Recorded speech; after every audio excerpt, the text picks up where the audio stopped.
Hi, good morning. All right, today I'm going to talk to you about the 7 countries that I know of that Black women from the US, UK, Canada, Caribbean are moving to for a softer life. Some places that Black women are going to embrace ease in their lives. We're going to talk about what softer life or embracing ease looks like for us, right? Not what other people have defined, not the ways that other people have defined ease and soft life, but the way that we define it for ourselves, and how we figure out where we might have a better quality of life as Black women. As you can tell, this is a group assignment, okay? So I'm glad that you're here this morning. If you're new, welcome. My name is Stephanie Perry. I'm a house sitter, and I'm the creator of House Sitter School and the co-creator of Exodus Summit. I help Black women take a sabbatical, move abroad, travel long term, bop around the world as a nomad, all of these things while embracing ease. If these things sound good to you, please make sure that you subscribe to this YouTube channel. Hit the subscribe button. No, like seriously, hit the subscribe button. Thank you. And then turn on notifications, ring the notification bell so that you will be notified when I post a new video or when I go live. Welcome. Welcome, guys. Hi, everybody. Hey, Miss Janice, Elaine. Hello. Learning to Live. Hello, Gina. Hi, Tracy Mills. Hey, Maria. Hey, Angela. Hey, the Buffalo Soldieress. Hello. Hi, Nisha. Hey, Miss Hurricane. Hey, Paulette. Hey, Celeste. Hey, Stella. How are you guys? Hello, Rose. Hello, Comfort. Hi, Simi and Yara. Tracy. Hey, Katrina. Hey, Artwork Insight. Everything going all right with you guys? Happy Saturday. Saturday, 10 a.m. Eastern. It's our date. All right, it's our date, Saturday, 10 a.m. I'm still in San Jose, Costa Rica. And I'm still across the street from the park. And so you might hear the soccer. I don't know if you heard it last time. It's really loud. There's a lot of loud cheering. There's kids playing soccer. So you might hear them, you might not. So just, it's okay. It's gonna be okay. It's not gonna be that big of a deal.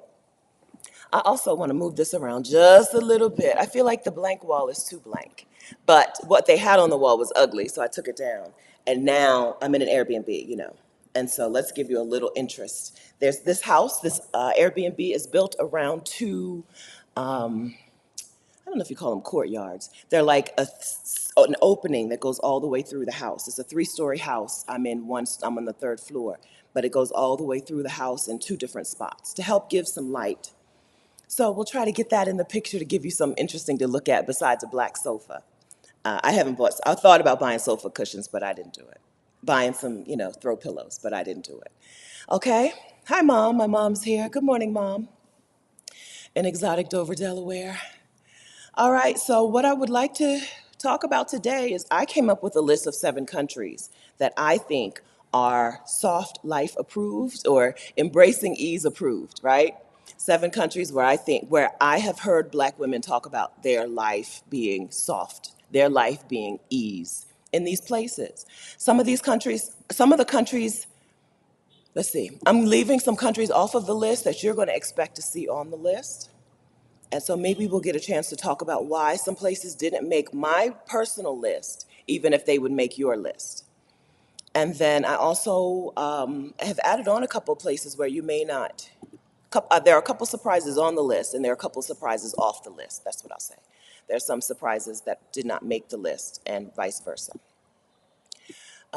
Okay, so that's what I'd like to do today. If you have a list of your own, share it with us, right? If you have a list or at least one country, one city in one country where you think your life could be softer, where I have a little concealer on, which I don't always do, but I feel like I can see it.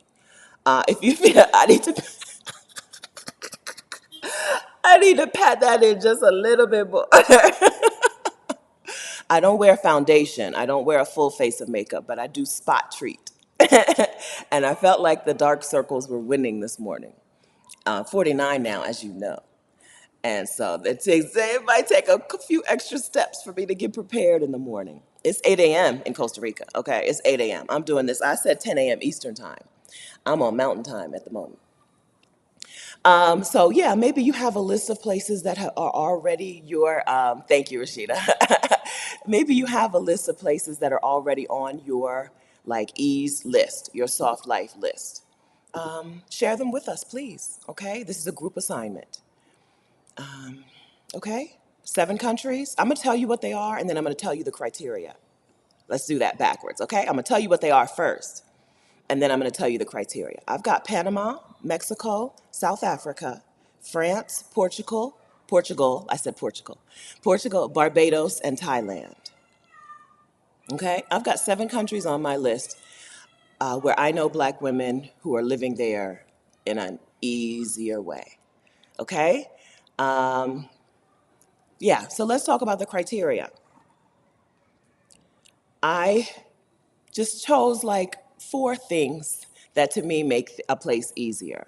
A relaxed pace of living, right? Not hustle and bustle, a more relaxed pace where you can, okay, so these countries are big. Mexico is a big country. South Africa is a big country, okay?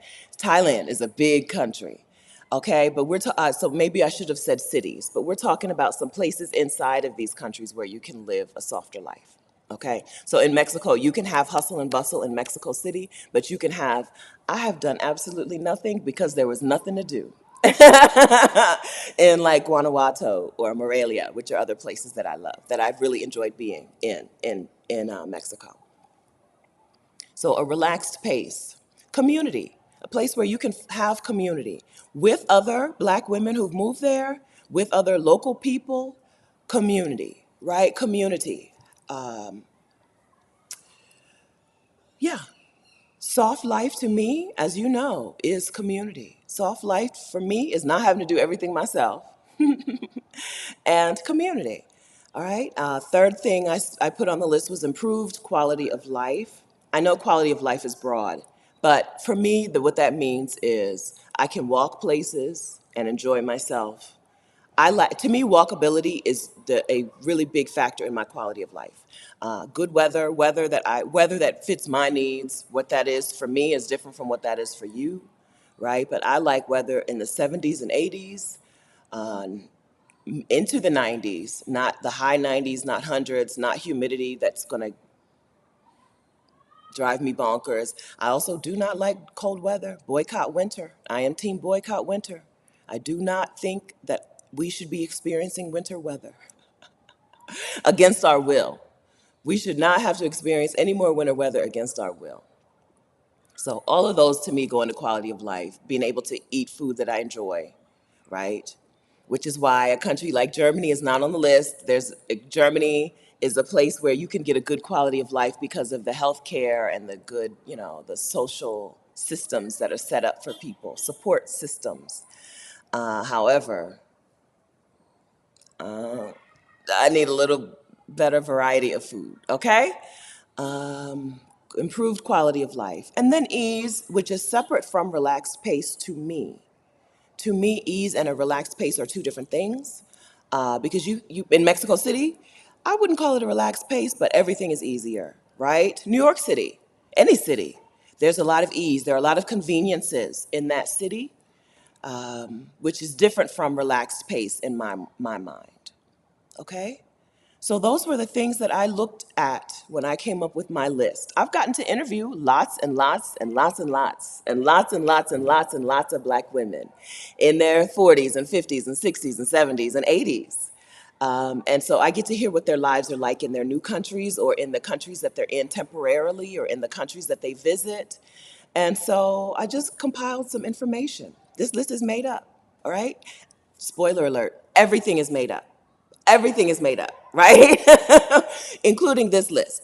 I made this list up based on my conversations with women, based on my Googles and my YouTube searches, based on my travels, all of that, okay? If you think that your life in the United States is as good as it gets and you're a black woman, we got news for you. We got news for you. Um, you can have these things. You can have a relaxed pace. You can have actual community. You can have a better quality of life. You can have ease. You can have safety. You can have peace of mind. You can have a financial security. You can have health, medical security. You can have a government that is not out to get you, right? A government that is actually there to support the people. You can have these things in another country, right? So welcome to those of you who are new to this conversation. There is better out there. If you live in the United States and you're a black woman and this weekend you went to do something, some activity, and you looked over your shoulder at least one time to see who was walking in, what's happening, what was that noise, you can live better in another country. If you're a black woman in the United States and just recently you started thinking about retirement and you gave up on it because you can't afford to retire, because you can't afford health care when you're retired, because you're one medical emergency away from losing everything, you can live better in another country. If you're a black woman who is concerned about what your children are being exposed to and experiencing and being taught, or just how your children are treated out in the world, you can live better. That's what this channel is about. That's what Exodus Summit is about. That's what this movement is about. You can have the things that you want in your life, even if you don't yet know that you want them, right? You might not right now know that these things are concerns because they're like every day. It's your everyday life to look over your shoulder. It's your everyday life to go into a job that you hate, that is causing you physical illness, right? And so you don't know that that's not the only way, but that's not the only way. It's not the only way, okay? So we're going to talk about these things, okay? Hi, guys. Linnea, why am I in Costa Rica and not in Panama? Good question. Two reasons. Number one, the humidity of Panama City. If I was going to Panama, I think I would go to Panama City, and I don't want to deal with that weather. San Jose, Costa Rica's weather to me is better than Panama's weather, right? But I said two reasons. I'm sure there's another reason. I'm sure there's another reason besides the temperature. I'll remember later. I'll remember later. I said two reasons. Two reasons.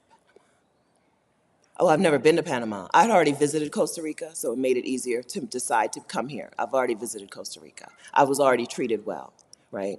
Some places you can't gauge based on a vacation.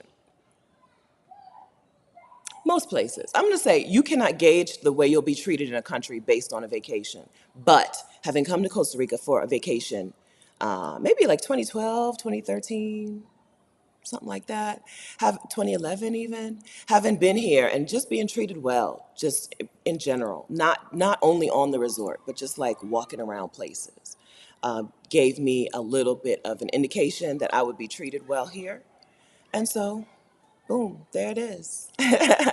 EE says, I like weather in the 70s and 80s too. No winter weather. Yeah, we don't have to do it. We don't have to have winter weather, right? Letitia says Brussels is definitely out. Is that because of the weather or because of the food? ADHD Cutie on single mom duty says Arizona checks all of these boxes for me. I'm working on getting out of the United States though. Okay, good. All right. Okay. All right, let's see. I'm just scrolling through the comments real quick before we talk about individual places. Okay, thank you. Thank you. Yeah, so Janae is the luxury vagabond. She says sometimes we don't know how much better life can be in another place. No, that's right. That's why we share. That's why we share. I don't know how many women have come on this channel to talk about their lives in another place, but a lot. A lot. I'd say at least 100. I've done 300 videos on this channel alone. At least 100 of those were interviews, I would guess, right? A lot of women come on to share their experiences. That's why we share things. You can move to another country. Listen, I could move to another country or I could live as a nomad and not share information on the internet. It's not a requirement.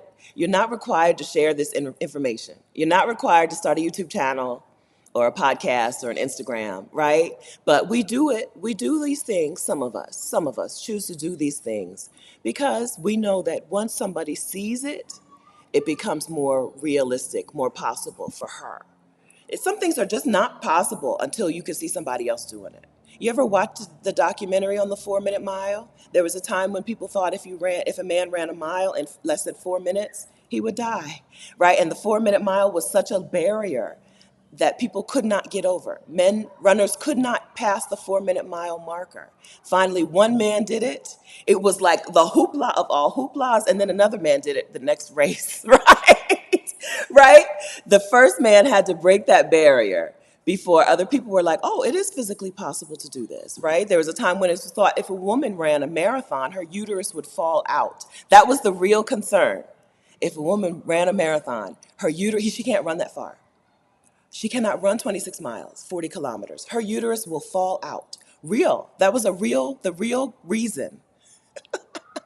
And now it's no big deal for a woman to run a marathon in the racing world. In your everyday life, it's a big deal. So if you run a marathon, it is a big deal. Okay? But if in the racing world, no big deal. Okay? Right? I'm sure the numbers are pretty even between men and women marathoners. You need to see something as possible before it become to make it more possible for you. There are people who have a vision and don't need to see anybody else with that thing to know that they can get it. But most of us, the way our brains work, the way our eyes are part of our brain. I told you, Andrew Huberman, the man, he's got the long podcast, right? But that's what I learned from him. Your eyes are a part of your brain. They're not separate. Your brain needs the information that your eyes are giving it, just like it takes other forms of information. We have to see some stuff for it to become realistic for us, if you can see, right? And so we want to, I don't want to talk about this today. I see you guys helping in the comments, but I don't want to talk about that today. I need a minute. Okay. Yeah. So that's why we share things. We share this stuff here because who knows what your life could be in just a little while.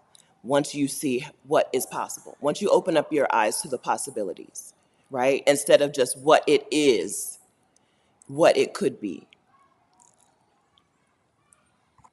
Okay. So over here we talk about what could be. All right, so the first place on my list was Panama. Panama is a place I've never been. I will be there in October, and there's an Exodus Summit meetup October 15th. I don't know where, and I don't know what time.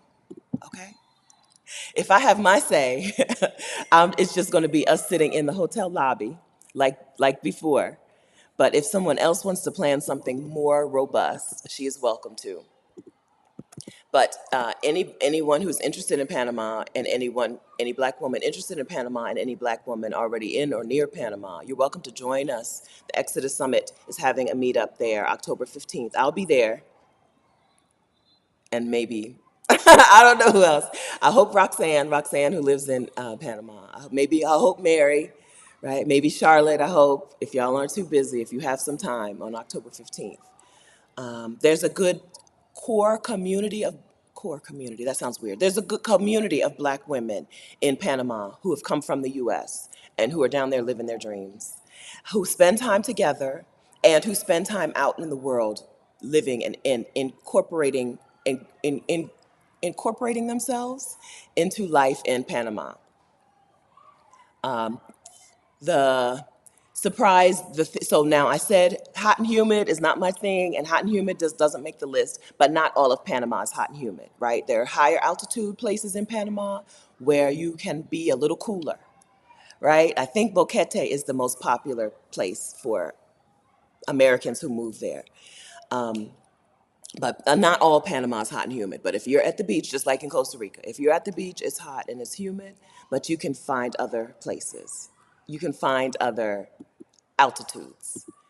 Panama, the women who I've gotten the chance to talk to here and on the Exodus Summit YouTube channel and just out in the world, the women who live in Panama are living ease. They're living ease, okay? Some places don't make this list because every woman I know who's moved there is starting a business and doing this and hustle and bustle and doing and growing and building and construction on my new home, and that's not ease. I don't think. I don't think building a house somewhere is easy. I don't think owning land is ease. I don't, okay? I think going someplace and getting yourself established in a house that's already there, maybe even already furnished, is ease, okay? Remember, we're talking soft life. The soft life definition for me is more about ease, embracing ease, than it is about luxury. Especially if you're talking about buying luxury goods, right? Sometimes people, there's a lot of talk in the younger woman YouTube world about soft life being, I have this Louis Vuitton luggage, right? And I go to dinner at this restaurant that is exclusive and whatever, and I have this, whatever. But I don't mean luxury. I don't mean that kind of luxury. I don't mean buying luxury goods. That can be a part of it, and you can do that in Panama. Okay, you can buy luxury goods in Panama City. But what I mean is, where are you going to live a soft life? If if your soft life of buying luxury goods includes you getting up and going to a job that is hammering you, right? A job that is killing you, staying in a relationship that is suffocating you, I don't, that's not, no. Not soft life, not soft life, right?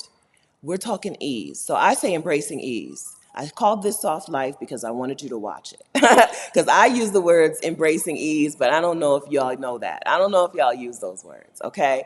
But if you're talking about doing less, a life where you do as little as possible, you can do that in Panama. Who's here in Panama, or who's here who's been to Panama?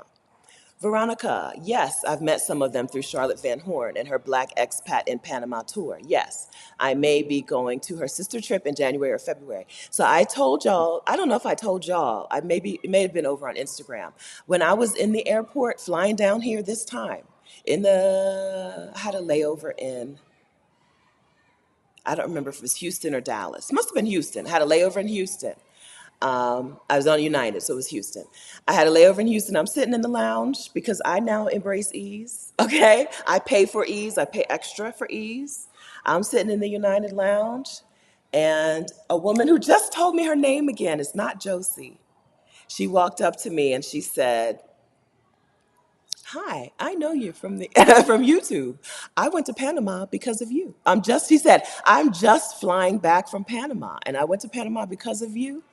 I went to Charlotte Van Horn's Panama relocation tour, and it was everything. And she had a wonderful time and loved it, and amazing, right? Panama, the black women I know who have moved themselves to Panama are living ease. They are living it, okay? Ain't no struggle. I forgot how to use a straw for a second. Ain't no struggle, ain't no strife, okay? So that's what I know about Panama and the women who are there. Roxanne, Mary. We've talked to Mary on this channel. I don't, or on the no, we talked to Rashida and I talked to Mary on the Exodus Summit channel. I don't know if we talked to her here yet, and I have not. Roxanne, I've met Roxanne in the real world, but I don't think I've talked to her on the channel yet. No, okay. Those women are down there living easy, right? Living with ease. So Panama's on the list. Mexico's on the list. Mexico has variety. Just like Panama has a variety of altitudes where you can get a variety of in weather, Mexico too. Mexico has a variety of experiences that you can have. You can live the big city life in Mexico City. Mexico City is the cityest city, right? It is the cityest city. I don't know if there's a city bigger or more citier than Mexico City, except for maybe Tokyo, right? Tokyo and Mexico, they're cities. If you want slow beach life, you got it. If you want slow small town life, you got it. A couple of my favorite places in Mexico, Guanajuato, Morelia, and San Miguel de Allende. There's a variety of, there's those three towns are very different, especially for someone moving there from the US, for expats, for people immigrating to Mexico. Those three towns are very different. San Miguel is more English speaking, I'll say. Morelia and Guanajuato, nope. But Morelia and Guanajuato are college towns, whereas San Miguel is an old person town. San Miguel has a lot of old people, right? Including old Mexicans, right? Including Mexicans with money. Mexicans with money, they love them some San Miguel. It's their second home. It's their second home spot. But those are towns where you can have a slower pace and ease, still have the conveniences like food delivery and shopping and housekeeping and all of those things. Still have the conveniences of life, and have the community, right? In Guanajuato and San Miguel, you can have community with Americans or expats as well as local people because there are quite a few of them there. In Morelia, I'm not sure. I'm not sure if you would find other travelers there or other tourists or immigrants. And so it may get a little lonely until your Spanish is up to par. Querétaro, Angela said, don't forget about Querétaro. Querétaro is in between a city and a town, right? So Querétaro has huge malls, and Querétaro has an HEB grocery store. More than one, I think two HEB grocery stores, right? Conveniences, yeah. Puerto Vallarta. Puerto Vallarta is a town I've never been to, Kimmy, but people love it. Black women love it. Black women love Puerto Vallarta, okay?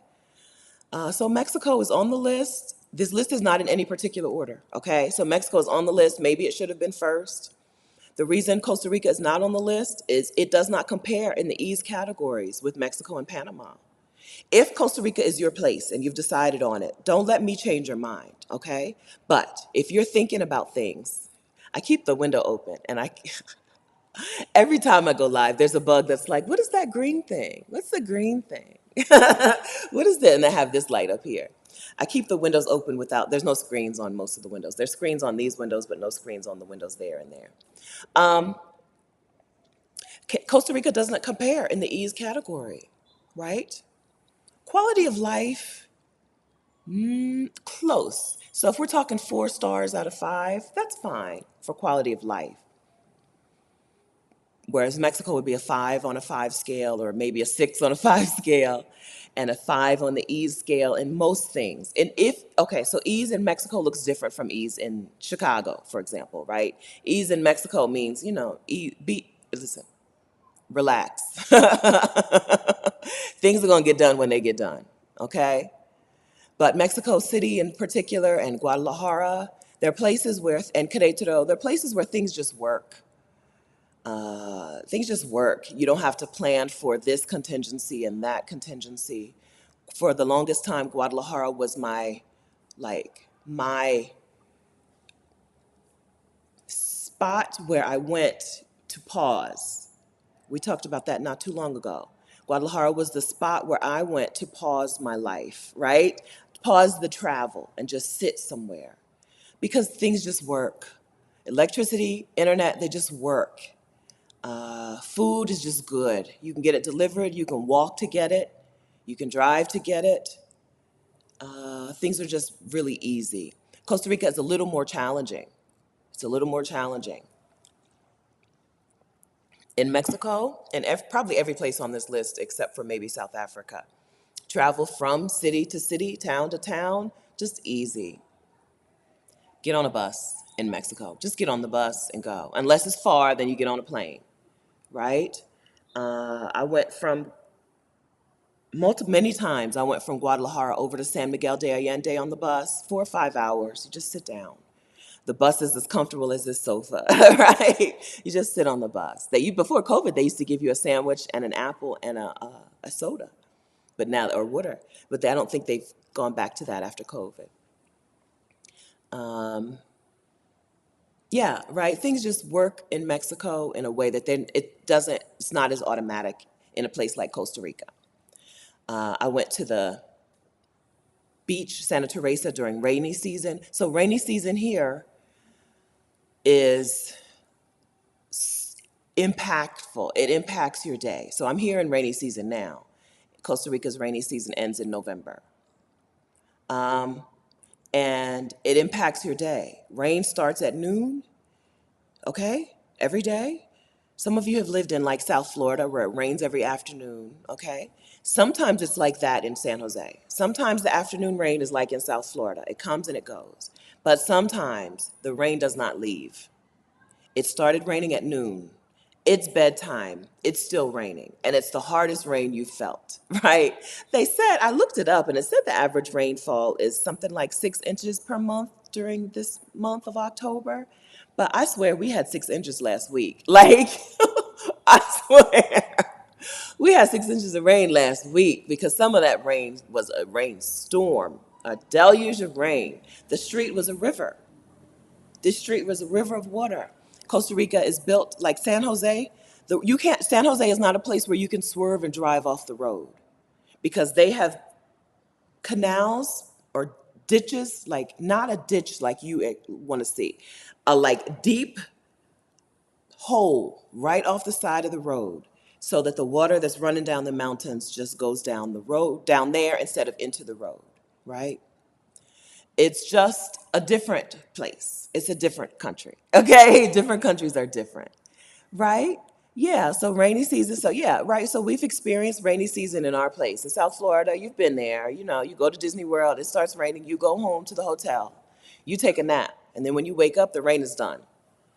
One time, Katrina and I, we were in Orlando and the rain came, and we just went inside like a souvenir shop. And by the time we were done shopping, the rain was over. Here, it might do that, it might not.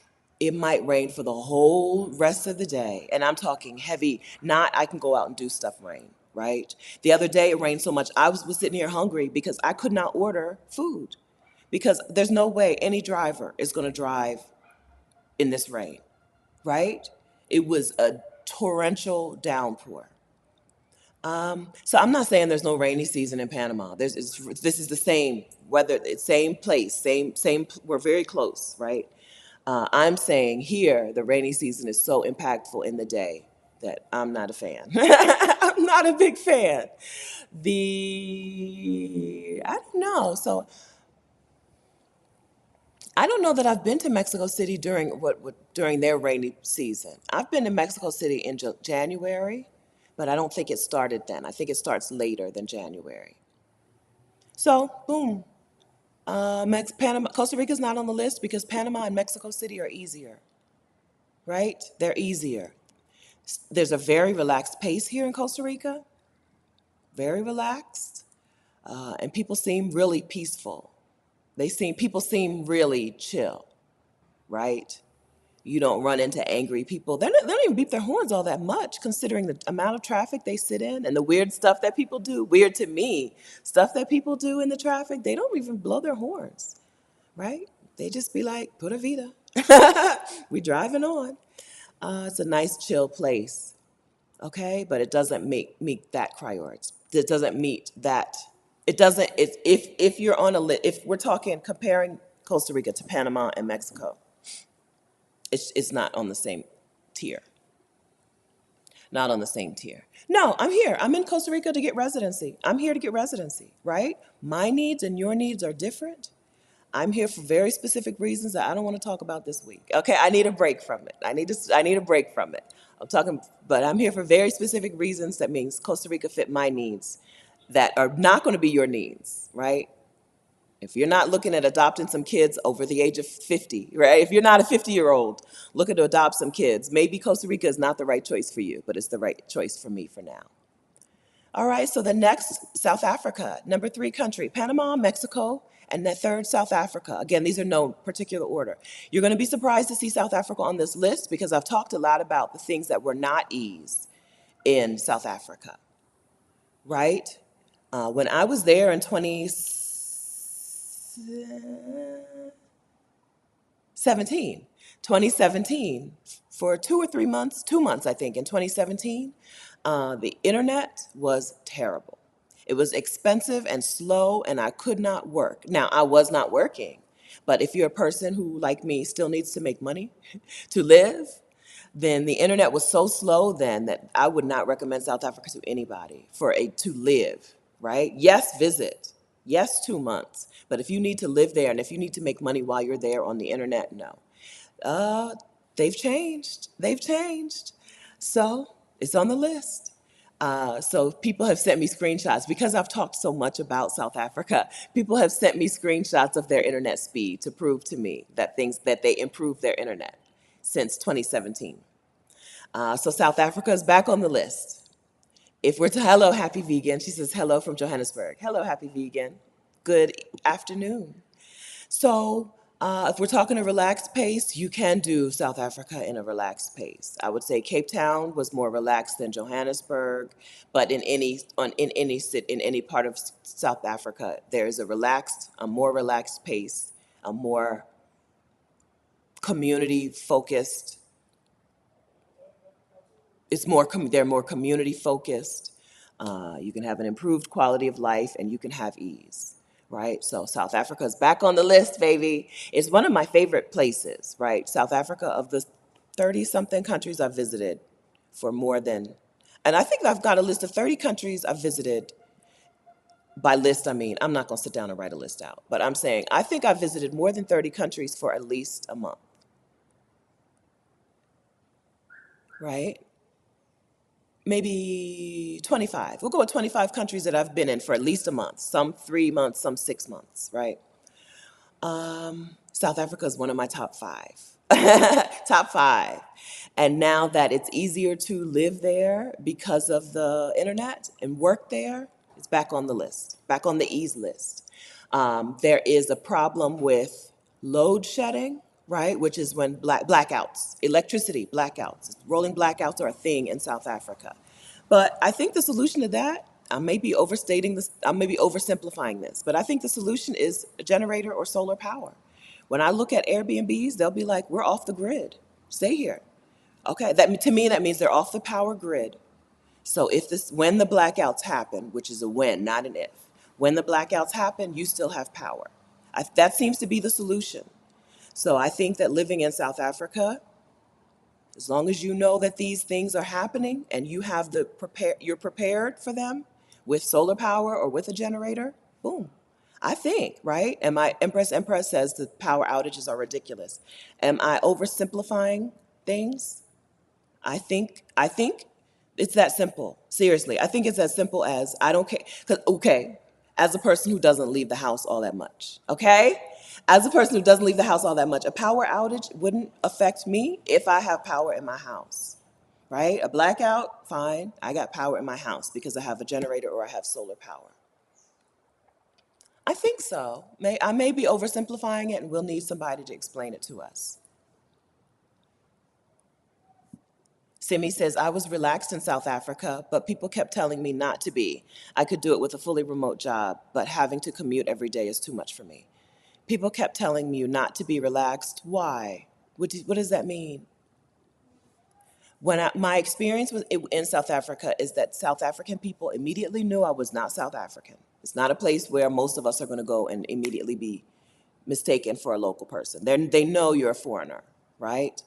And still, they were very warm and welcoming, very kind and friendly and giving and sharing. And it was a wonderful place to be, right? It's on my top 5 list for a reason. Wonderful place. I had nothing but wonderful experiences. I drove around South Africa. I drove from Cape Town to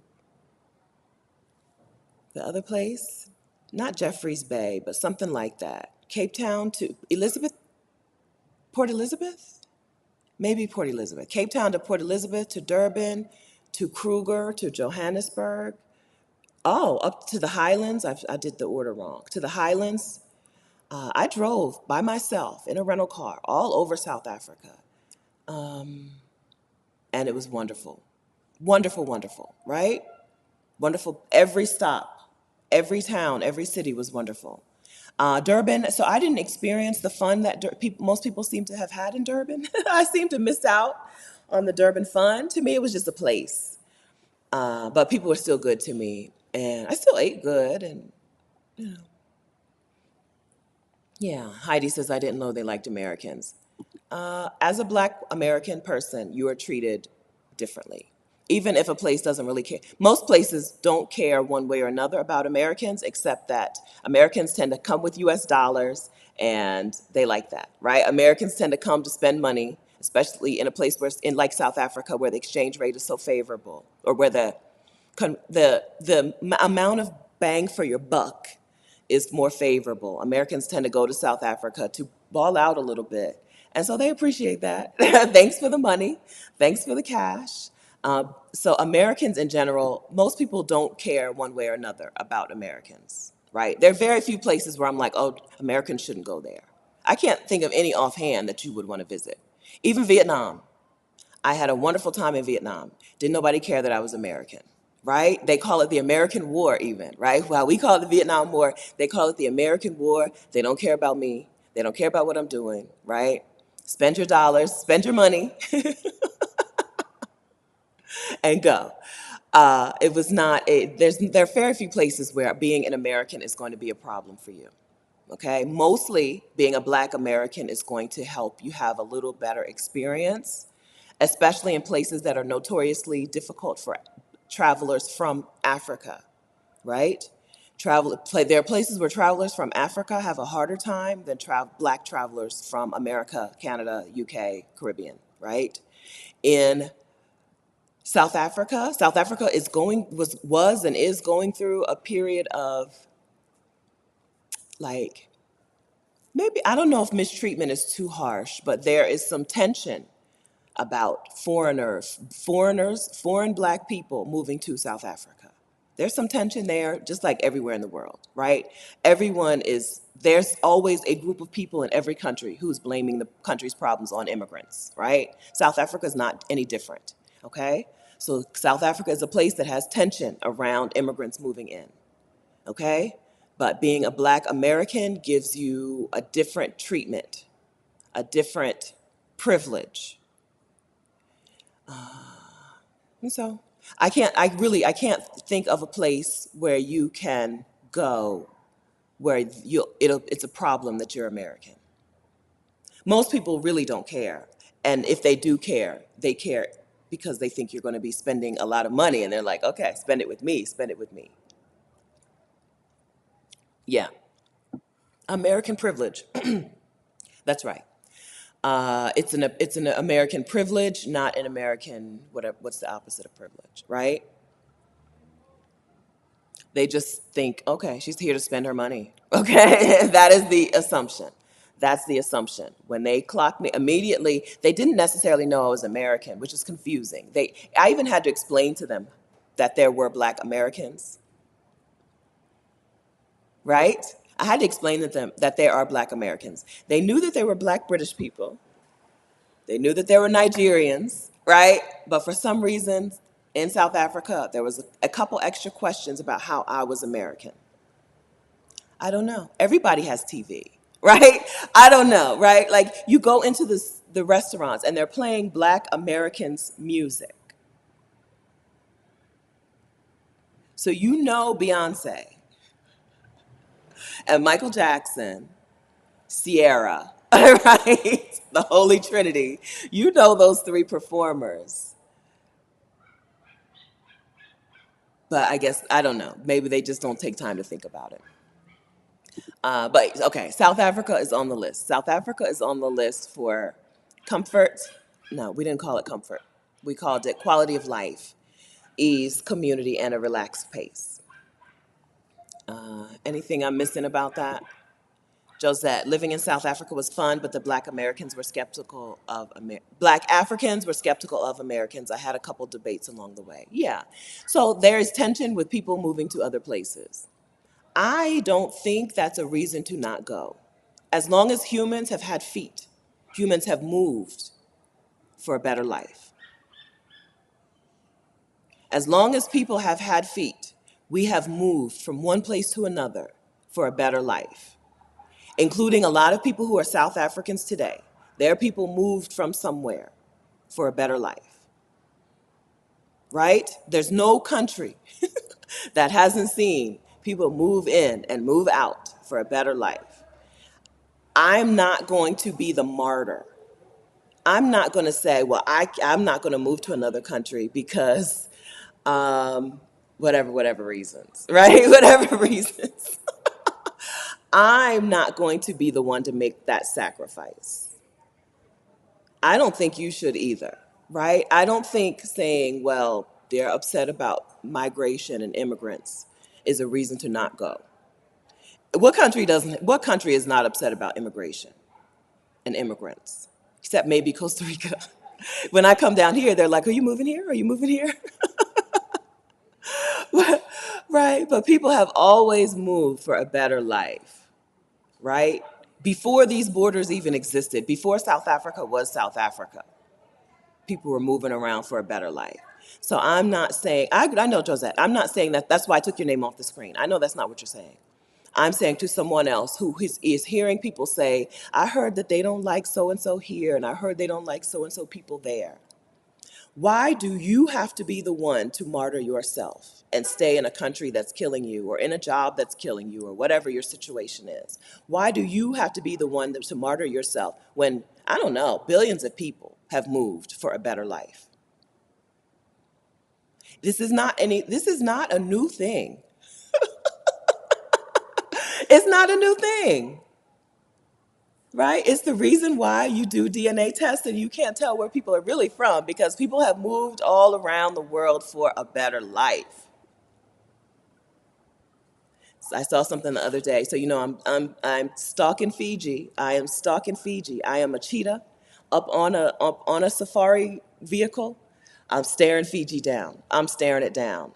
I'm going to take a nice vacation to Fiji sometime soon.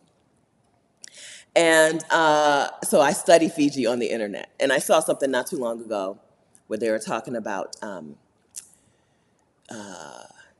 not Fijians particularly, but that group of people. They're not is it Polynesian or the other word? Whatever the group of people are, being how the DNA is eventually African, right? I'm like, no kidding, right? Look at them.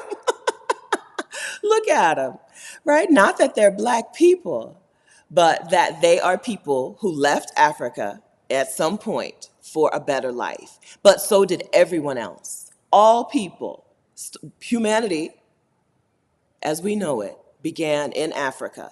Everyone left their place for a better life, and their other place, and their other place, and their other place for a better life. I knew Adelia would know. Melanesian, thank you. Adelia, our teacher friend. She be knowing stuff. Everyone, as long as humanity has existed, we have left our place and moved somewhere else for a better life. So if someone says you shouldn't do it, they are singling you out. They don't like you. If they say you shouldn't do it, they don't like you. They're singling you out. Why are you singling me out? Every single person in the United States who is not Native American moved to the United States or was taken to the United States for their own betterment or for the betterment of the person, right, the enslavers, for a better life. Why not you? I don't like that argument, if you can't tell. There are two things that I don't like. I don't like the so-and-so, such and such a people say don't move there because, right? I don't like that argument because their people move there, right? Your people move there too.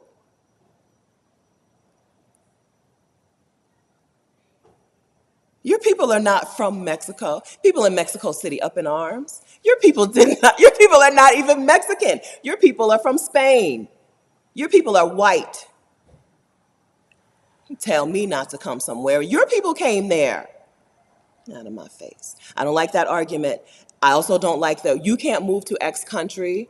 Black people should only be moving to black countries. Don't tell me what to do. You don't tell me what to do. I want ease. South Africa is the only black country on this list. No, Barbados, Panama. I take it back. South Africa is the only African country on this list because the black women from the United States and the UK who I know who move to other countries in Africa work hard. They don't have ease. They work hard. They're building property, building homes under construction, that's hard work. Building farms, that's hard work. Starting businesses, plural, that's hard work.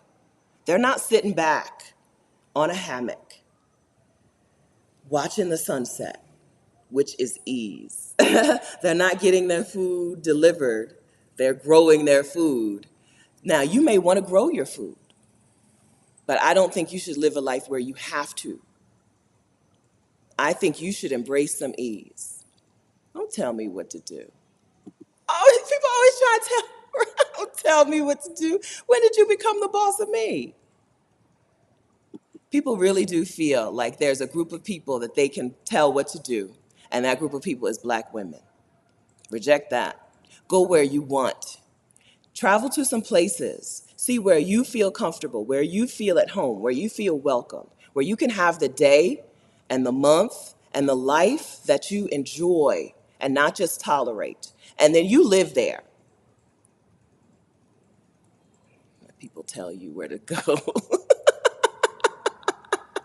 I don't like it. I don't like it. Your people moved there. Don't tell me not to move here. Your last name is Vargas. You know what that is? Spanish. Your people are from Spain, which is Europe, who are white. And you're going to tell me not to move to a particular city? Get out of my face. You go back.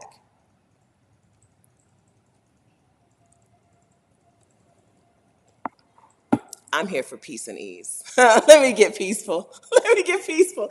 One time years ago, when I was in the Army, some of my girlfriends left. We left training. We were in AIT in San Antonio, and we went to the mall. And this Thai woman sat down beside me. Me and my two girlfriends were talking. I don't even remember what we were talking about, but she must not have liked the conversation. She said to me, "You should try chanting. It give you nice. It give you peaceful." And I said, "I am nice. I have peaceful." And she was like, "No, you try chanting." Now, I happen to know what she meant. She was talking about, Tina Turner. What's love got, Buddhism. But I was like, I have nice. I have peaceful. But I guess she wasn't feeling it. She wasn't feeling it come off of me. She said, "You try chanting. It give you nice. It give you peaceful." So maybe I need just a minute to chant because what? Don't tell me what to do. Your people moved here.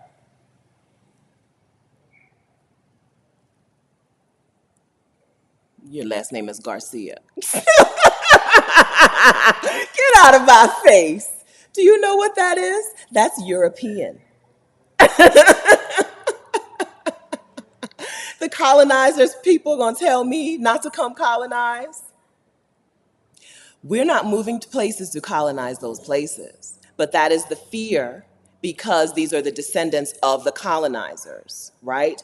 The descendants of colonizers are very fearful people, right? The descendants of these people who came and stole and murdered and robbed and did all these things, they are very, my mom said, "Get the fan." The descendants of those people are just naturally very fearful people because they know how they got what they have. And they're terrified of someone coming to take it. I got my fan. And so they operate out of fear and out of fear mongering in a way that we don't have to. Because we don't have that blood on our hands. Our souls are intact.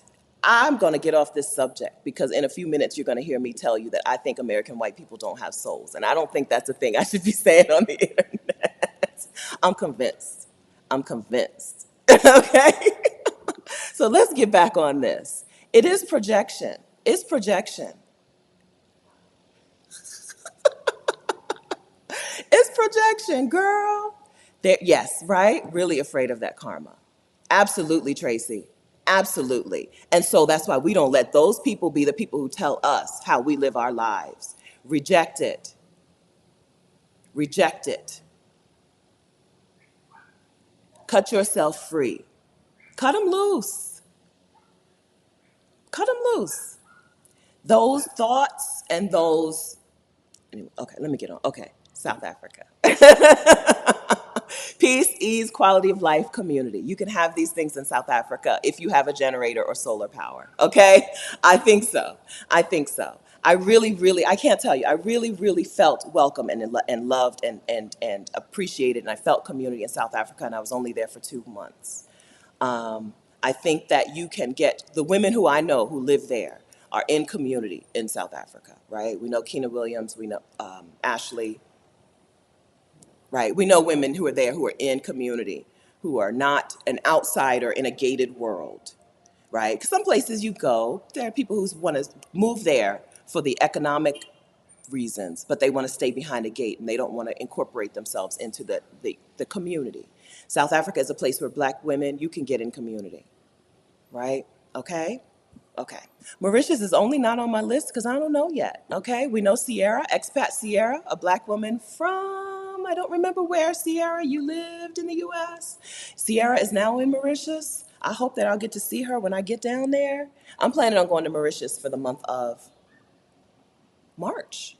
I'm pretty sure I'll be in Mauritius for the month of March. So next time this topic comes up, it might be on the list. Now, Mauritius, a little difficult. Island life is always going to be a little more expensive and a little less convenient, I think. I could be wrong. But island life in general, whether the island is, a tiny one or the UK, right? It's always going to be more expensive and a little harder. A little, well, more expensive anyway. So maybe, okay? The jig is up.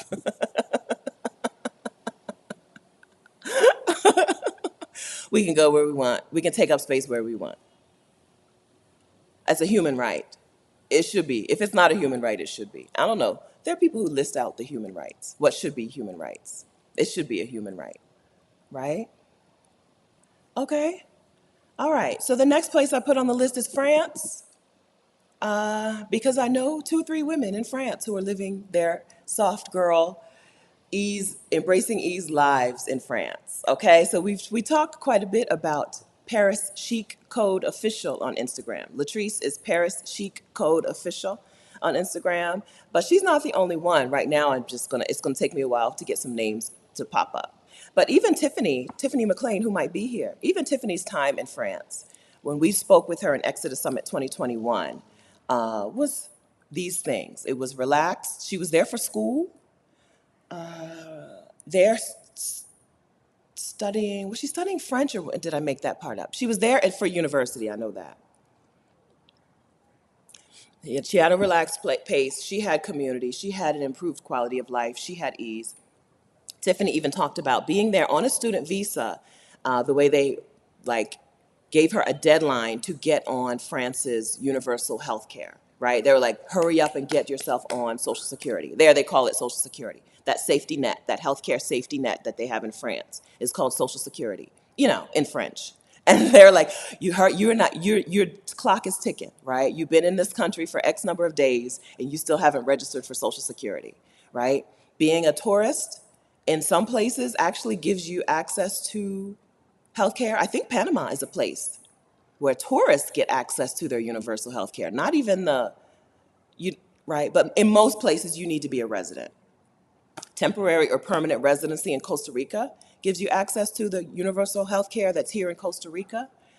Improved quality of life includes improved access to healthcare, right? France is a place that is notorious for these safety nets, right? You can't hardly get fired in France, no matter what sector you're in. You can't, right? Like France has safety nets. France is socialist, I think. And the women I know who live there are living it up. So it made the list. I've had enough conversations with enough women for France to be on this list. If we're talking about a relaxed pace, might sound weird in Paris, but it's not. Paris is a city where you think of like hustle and bustle. But when you're actually there, I mean, them people are sitting down, drinking their espresso and eating their croissants in the morning. They're not walking down the street drinking coffee, which is my first gauge. Do people eat on the move in this country or not? Pretty much nowhere do they eat on the move except for in the US and maybe Canada, right? Most places sit down to actually eat their meals. But it's a relaxed pace. Paris was more relaxed than I expected it to be. Even though it seems like a place where they like pretty things, which sometimes cost money, they seem to be pretty relaxed and chill. And they didn't seem to be workers first. right? You know, that's my priority. I want to go to a place where people are people and where people have whole lives. And in France, they seem to have a whole life. I only went to Paris. I have not yet visited other parts of France. I think I would really like Bordeaux because it looks so cute. You know, I just want to take pictures. I think there are other places that and of course, I want to get to the Riviera, the French Riviera at some point. But my experience in Paris, plus the conversations I've had with women in France, relaxed, community, improved quality of life, and ease. So it's on the list. Yeah, okay. Lux Shell says she agrees with my take on Paris and on France. Good. Yeah, I I I I pick up these things in these conversations. Who looks relaxed? Just talking to her, right? I think Latrice was a speaker at Exodus Summit 2020, and Tiffany was a speaker at Exodus Summit 2021.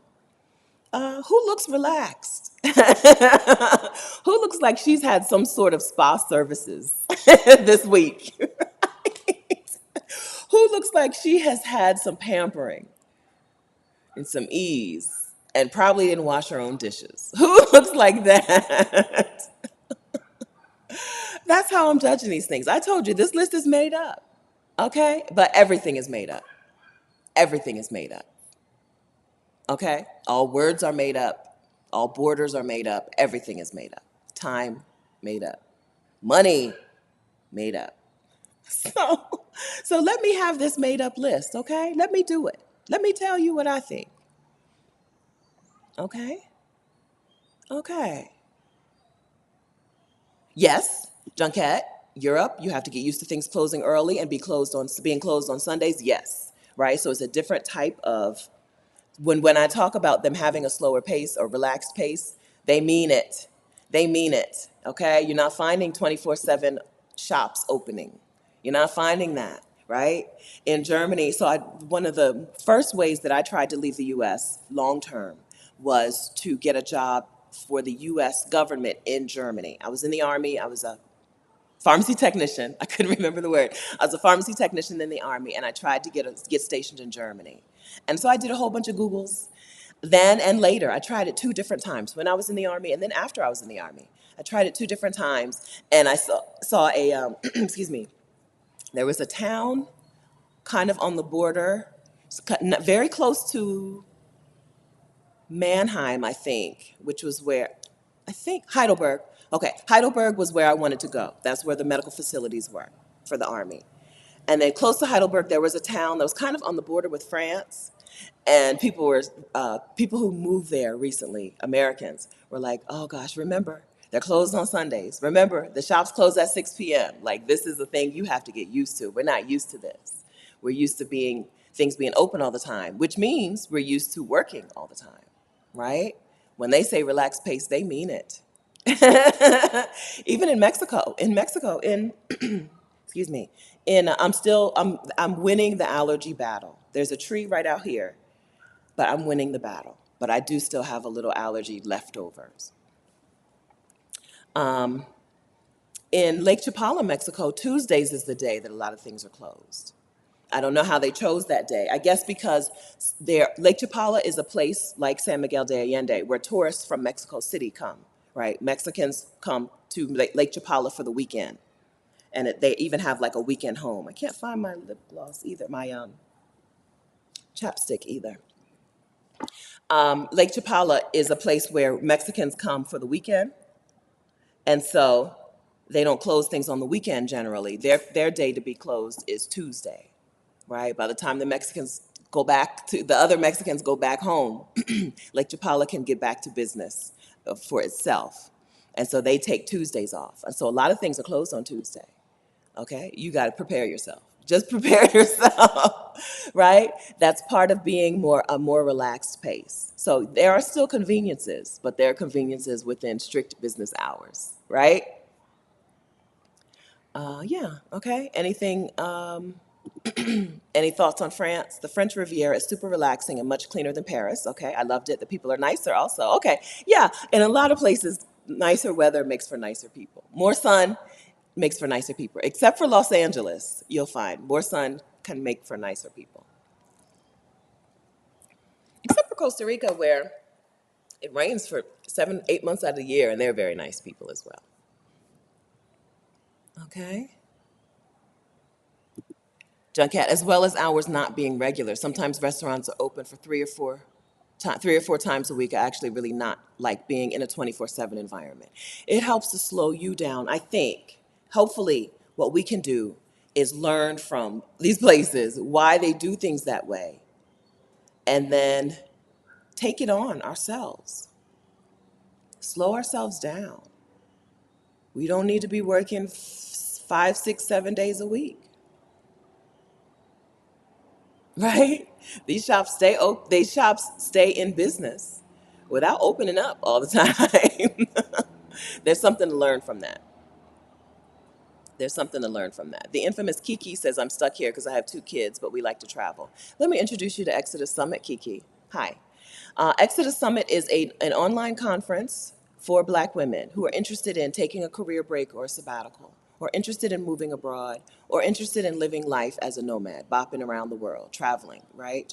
Um, Exodus Summit brings in speakers to teach you how to do that thing or to give you the tools to figure it out for yourself. Exodus Summit speakers don't come in to teach you a way, but they come in to give you the tools so that you can figure out a way to do this yourself, right? With whatever your but is. But I have kids, but I'm married, but I have a job in the US, but I'm not financially independent, right? But I have a physical disability that requires a certain medical attention, but this, but that. We have speakers who are coming into Exodus Summit 2023 to help you figure out the tools that you need to give you the thing that you want, even with that but, right? Even with that reason why it may not, if the reason why you think it won't work, right? We have some speakers coming in to show you how it is possible. Any women here move abroad with 2 kids? Quite a few. Ashley in Africa is in Africa. She moved to Tanzania first, and now she's in Johannesburg with her 2 school-age daughters. Charisma is in Rwanda right now with Cam. Cam is probably middle school age now, 12-ish. Who knows how old kids are? Cam is 12-ish, and he uses mobility devices, right? And he uses either a wheelchair or a thing. What is it called? Y'all know, the thing that you walk behind for mobility. And still, they're spending at least 3 months traveling around Africa. I think 6 months, because I think she's still going to be in Africa when we're in South Africa, I think, right? Um, Kids are a pretty simple thing to figure out in terms of moving abroad. So I hope that we'll see you. If you're Kiki or everyone else, I hope if you're thinking about this and you're thinking about it in terms of why it won't work for you, I hope that we'll see you in Exodus Summit 2023 so you can start working on a plan for why it will. I'm not saying it's easy for me to say as a single person with no children today, right? But what I'm telling you is women are doing it. Libria Jones is in the chat right now. Libria Jones is a speaker at Exodus Summit 2023. She's also the queen of remote work. She will she will tell you how to find remote work. Remote work where they don't care where you are in the world. There's a difference between remote work, like you can work from home, and remote work from anywhere, right?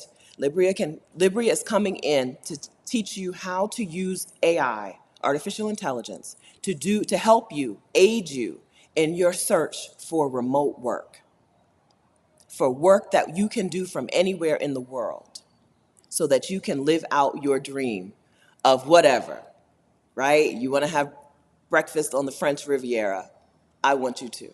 Okay? If you want to drive, because in South Africa, you can drive your own car through those safaris. If you want to do a drive-through safari every evening, because that's just what you do for sunset. If you watch lions hunt at sunset every day, I want you to do it, right? If you want to be in Costa Rica just in a hammock, I want you there. So Exodus Summit is the summit we host every year. This is our 4th year hosting Exodus Summit. And Exodus Summit is a summit where our speakers come to get you out the door, right? Our speakers come to give you the tools so that you can make your plan. We have women who have attended the summit and who are already out living their new life, already moved abroad. In the chat, we have women in the chat today who have started with Exodus Summit and now live abroad, right? We have women who have started with Exodus Summit and now have taken a sabbatical. We have some women who are on their second sabbatical because our first summit was 4 years ago now, right? So we have women who thought the idea of not working in their 30s or 40s was, or 50s, or even 60s was pie in the sky, right? Who doesn't work at 34, right?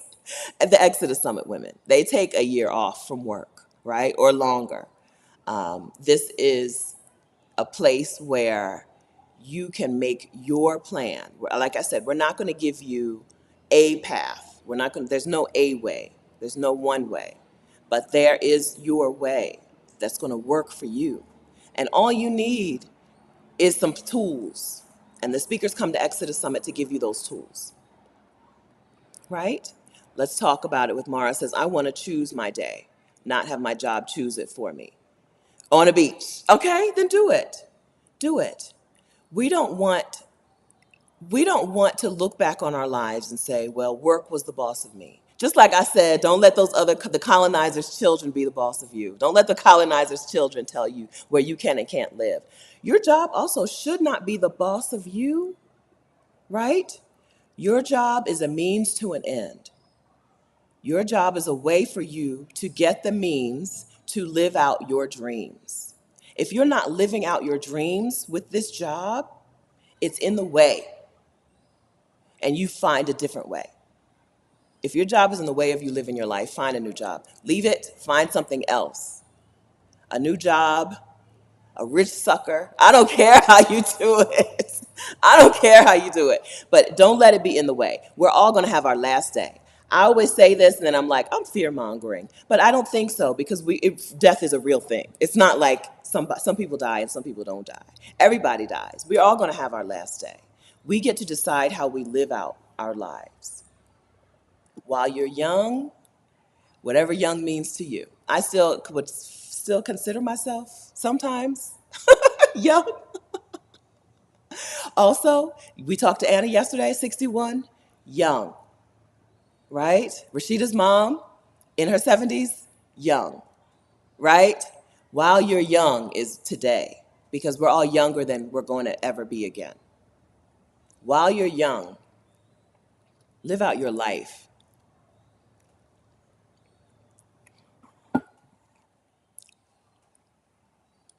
Money Coach Malika says, my job made me delay my dreams. I quit, and now I'm actually living instead of surviving and striving. There are other ways. Hi, Malika. There are other ways, right? A job, working at a job until you're 65 or 67 or 72 now, 70, right? Working at a job, that is a way. And then trying to live after you retire at 72, that's a way to do things. That's a way. And we all know some people who've done it, right? But it's not the only way. And you don't have to do things that way. Just because that is the American prescribed way doesn't mean that you have to do it that way. Make up your mind about what you want, and then find some ways to get it, and get it now. Seriously. Yes, Libria is here. She's Libria Jones. Well, she was here a second ago. Libria Jones. Her YouTube channel is Libria Jones. I'm going to type her name in here. Okay, and then I'm going to link again to Exodus Summit, because Libria is one of the speakers at Exodus Summit. Okay, so the tools, yeah, we want you to come. Rashida and I host Exodus Summit. Again, this is our 4th year, and we host it because we want you to come and put these things into practice. So we don't want you just to subscribe to her channel, right? We don't want you to just subscribe to her stuff. We want you to come to the summit, get your notebook out, take your notes, have free time and quiet time and space to learn from her, and then put what she's teaching in the summit into practice. Put it into practice. You can subscribe to all the YouTube channels in the world. It's not going to change your life, okay?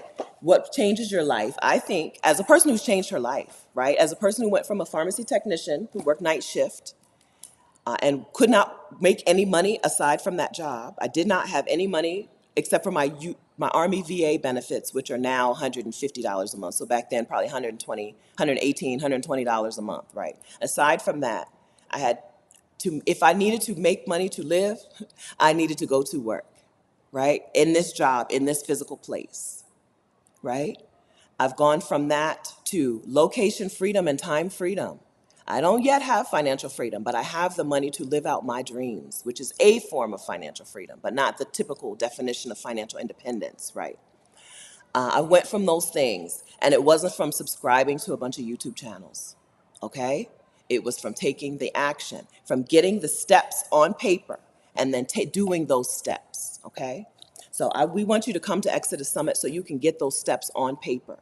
These speakers are coming in to tell you how to do these things. And then do them, please do them. Your location freedom and financial freedom and time freedom, they depend on you taking some action, okay? So yes, friends, subscribe to my channel, please. Hit the subscribe button if you're here. Also hit the like button. Thank you, okay? That helps me. It helps to tell YouTube that you like me and that you think YouTube should recommend me to other Black women, okay? But it doesn't give you a transformation. Subscribing and watching my videos is not going to give you a transformation like getting a plan and taking action towards that plan does. Okay? I mean it. We talked not too long ago about my old life, my old me, right? And the new me. And I really do feel like I reinvented myself, right? I created a whole new life for myself with the help of the community, the amazing community that I get to be part of now. I get to live a whole new life. And so that's how I feel qualified to tell you, as not a therapist, as not a coach, right? I'm not those things. I'm not a life coach. I'm not a therapist. I'm not a social worker, right? I feel qualified to tell you how to change, how you can change your life because I changed my life, right? It came from support, community, clarity, and taking action. We have those things built into Exodus Summit for those reasons, because we've seen that that's what helps. There's some things that we could do in a conference that just aren't going to be helpful, right? And so we don't do them. Exodus Summit is an online event, but it's very targeted and very focused. We could make it a different thing. It could be a different thing, you know? But it's the reason we keep going back to the sabbaticals and moving abroad and nomadic living subject over and over and over again is that we have seen those things be transformational. We have seen Black women transformed when she gets location freedom, time freedom, and financial freedom. Those are the things that transform Black women's lives through career breaks, through moving abroad, through nomadic bopping around and traveling. Okay? All right. Hello, friends. Hi, Francine. Okay? All right. Exodus Summit is very soon. It's only 3 weeks away. Is that right? It's very soon. It's a very exciting time to be a person who does something on the internet because I know what's going to happen. I know somebody's life is going to change. Somebody's going to be crying in that little closing session. I mean, just crying because something has changed for her, right? And we're going to get emails. We're going to get texts and not texts. What's the word? Comments. We're going to get posts in the Exodus Summit Facebook community about those changes and those transformations because that's what Exodus Summit does for Black women every year. We're still getting, of course, we're still getting updates from the last summit and the summit before that and the summit before that. Over on the Exodus Summit YouTube channel, we just talked to Anna yesterday. Anna was in Rashida's coaching program, which is called From Burnout to Bliss at fromburnouttobliss.co. Anna was in Rashida's coaching program, so Rashida had a more recent update than I had. I did not know what Anna was out in the world doing. I didn't know. Anna at 60 Anna for her 60th birthday, she spent her 60th birthday bopping around Colombia, Ecuador, Panama, Costa Rica, right? Just living. and is retiring next year. We just talked to her on the Exodus Summit YouTube channel. Retiring next year. She's a Spanish teacher. Retiring early next year. And she said, right, I didn't say, Anna said, is because of Exodus Summit. It's because of what she learned in Exodus Summit. She hadn't even traveled solo when she came to Exodus Summit. She hadn't even taken a solo trip. Now she's retiring from her job early so that she can travel full time. Bop around, just travel the world. Travel the world. I'm really dry. Okay? Forgive me. I'm really dry. Okay? All right. So, peace and ease, right? That's what we want for us. That's what I want for Black women. Peace and ease. Okay. Yeah, hi, Bahama Gems. Oh, we're not finished with the list though. So my list of 7 countries Black women are moving to live a soft life, right? To embrace ease in their lives, in and throughout their lives. Panama, Mexico, South Africa, France. Number 5, Portugal. I don't know if I need to say a whole lot about Portugal because it's the love of my life. I love Portugal, and I don't know anybody who doesn't. Okay? Portugal, okay? Barbados. Barbados is a place that I would not have thought was realistic for the average person, for the non-trust fund person. But I have come to find out that Barbados is not it's not the Turks and Caicos, right, in terms of price. And it's different, I guess, in the Caribbean in general when you live there versus when you're vacationing there. There's a big, like, move. There's a big shift happening. Black women love them some Barbados. Okay, Barbados is a place where you can live the island life, which we all know what that means, right? You can eat fresh, go out to the tree and pick you some fresh fruit and drink water from a fresh water source, well, whatever, right? But it's also a place where you can have those things without it costing you an arm and a leg. In Exodus Summit 2021, we talked to Danny, who goes back and forth between the U.S. and Barbados. And then after that, here on this channel, I talked to Jamila White, who has a Facebook group for Black women who are going to Barbados.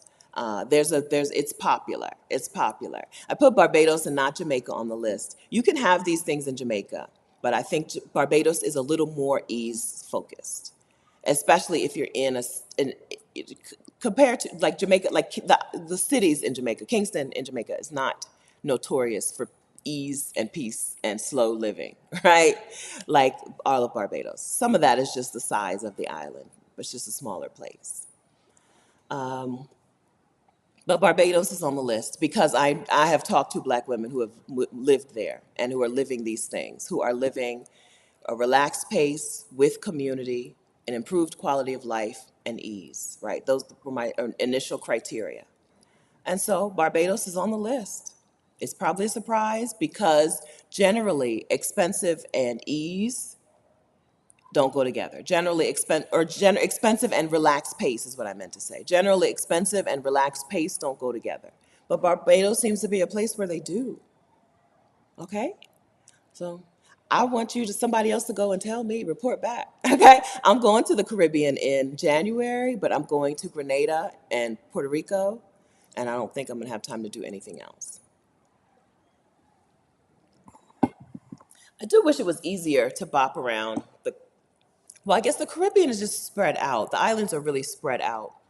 But I wish it was easier. Like for me to go from Grenada to Puerto Rico, I need to go back up to Miami, right? I'm not, I guess there are island hopping little flights. I just don't know how to do that. I don't know how to book that. And some places there are ferries. Between Curacao and Aruba, there was a ferry. I just didn't do it because it was during the COVID. I didn't want to have to take another COVID test to come back to Curacao. So I spent the winter, not last winter, but the winter before last. I spent that whole winter in Curacao. And I haven't been to Barbados yet, but Barbados seems more easy, right? More ease focused than Curacao was. Curacao is beautiful. And good. The beaches were nice, right? The beaches, once you get away from the main tourist beach. Once you get up and west, those beaches were gorgeous, but it seemed a little less relaxed, right? Than what these women are reporting in Barbados. I've not done a one-to-one comparison myself, but I'm telling you about our conversations. I actually talked to Jamila while I was in Curacao. I talked to Jamila in Barbados while I was in Curacao. I'm really behind in the chat. Okay. Yeah, and they have a black woman president, black woman person, prime minister or president. I never remember. I don't remember. Quite a few countries in the Caribbean are run by black women. Okay, so if that sways your opinion in any way, I recommend the Caribbean to you. Quite a few countries are run by black women now. Yeah. Erica said a lot of women go there for their secret island man. I don't know about that. I know that the women that I know who live there are not dealing with Caribbean men. Okay?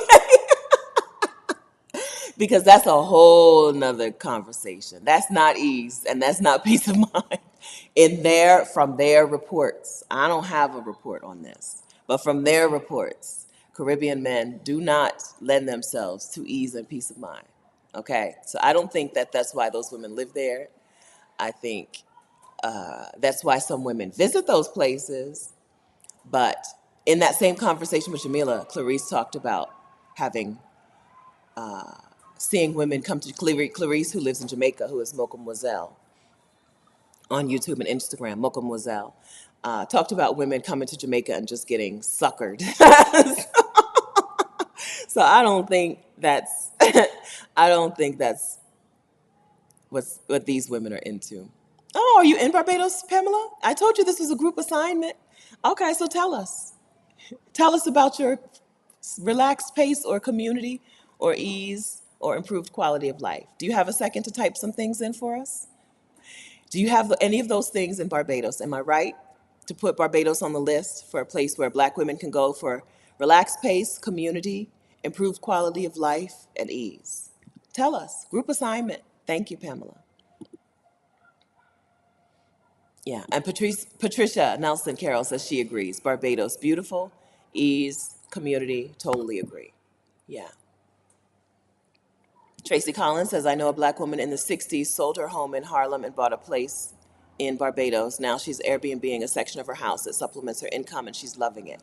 Yeah, seems to be where it's at. Okay? Again, I haven't been there. Barbados is like Panama on this list. I'm telling you based on conversations that I've had. Okay? This list is made up. Okay? Everything is made up, including this list. Okay? All right. Mia Motley is the prime minister's name. Okay, y'all love her. Okay, hi, Mia Motley. Thank you. Yes, Tamitha, we belong everywhere. Amen. Amen. Okay? End of sentence. End of sentence. Quasi says Panama's president is fire. No more Mrs. Nice Guy. yeah. These Caribbean, if these things are important to you, we've talked about that not too long ago, about some things that we overlook. Like, what is the government going to be on our side in some way, right? Do we feel like the government is for the people, or is the government there for the business owner? Do they have not for the business owner, but for the corporations, for the business owners, right? Do they have an oligarchy, or do they have a democracy or something else? In the United States, we know our government is on the side of just a handful of corporations at that. Not even all corporations, just a handful. The government is on their side. They don't care about us, right? We're not the priority. I think that's understood. We're not the priority. But can you go to a place where you will be, where the people are the priority? I tried to figure that out by saying, I think when on that video, and that was a long time ago, but and that was while I was in Curacao, almost 2 years ago now. I think what I came up with was, do they have access to education for all people? Do they have some sort of health care for all people? And is their government representative of the people? Does the government look like the people who live there? Right? The United States is only, I think the United States is now only half white. Am I right about that? But you would never know that by looking at the federal and state and local governments, right? You would never know that. So those are the things that I think we look at, we forget to look at when we have these conversations. We rely heavily on cost of living. I rely heavily on weather, right? But there are some other criteria that would make your life in a new place easier. And that may very well include, for some of you, maybe not for everyone, but that may very well include for some of you, a government of being governed by Black women. Okay? If you think that's going to make a difference, put it on your list. I do. I agree with that. Now, it's not, I got other things higher up on the list. Okay? But I agree with that. Diamond says Barbados sounds amazing. Hi, Diamond. I've been trying to get there for some time. I've been trying to get to Rwanda for some time and Fiji for some time, but I'm gonna have to add Barbados on the list. Because thinking, like, every time I think about those conversations with the women I've had, they're gushing, right? I'm moving to Costa Rica, but I don't gush about Costa Rica, right? I'm telling you, here's some problems. I hate that you need a car here. You basically need a car to live or something. I don't like it. Okay? I'm not gushing about Costa Rica, even though it fits my needs. But those women in Barbados cannot be effusive enough in the praise they have for their new country. There's something to it. Okay? I believe in listening. Listen.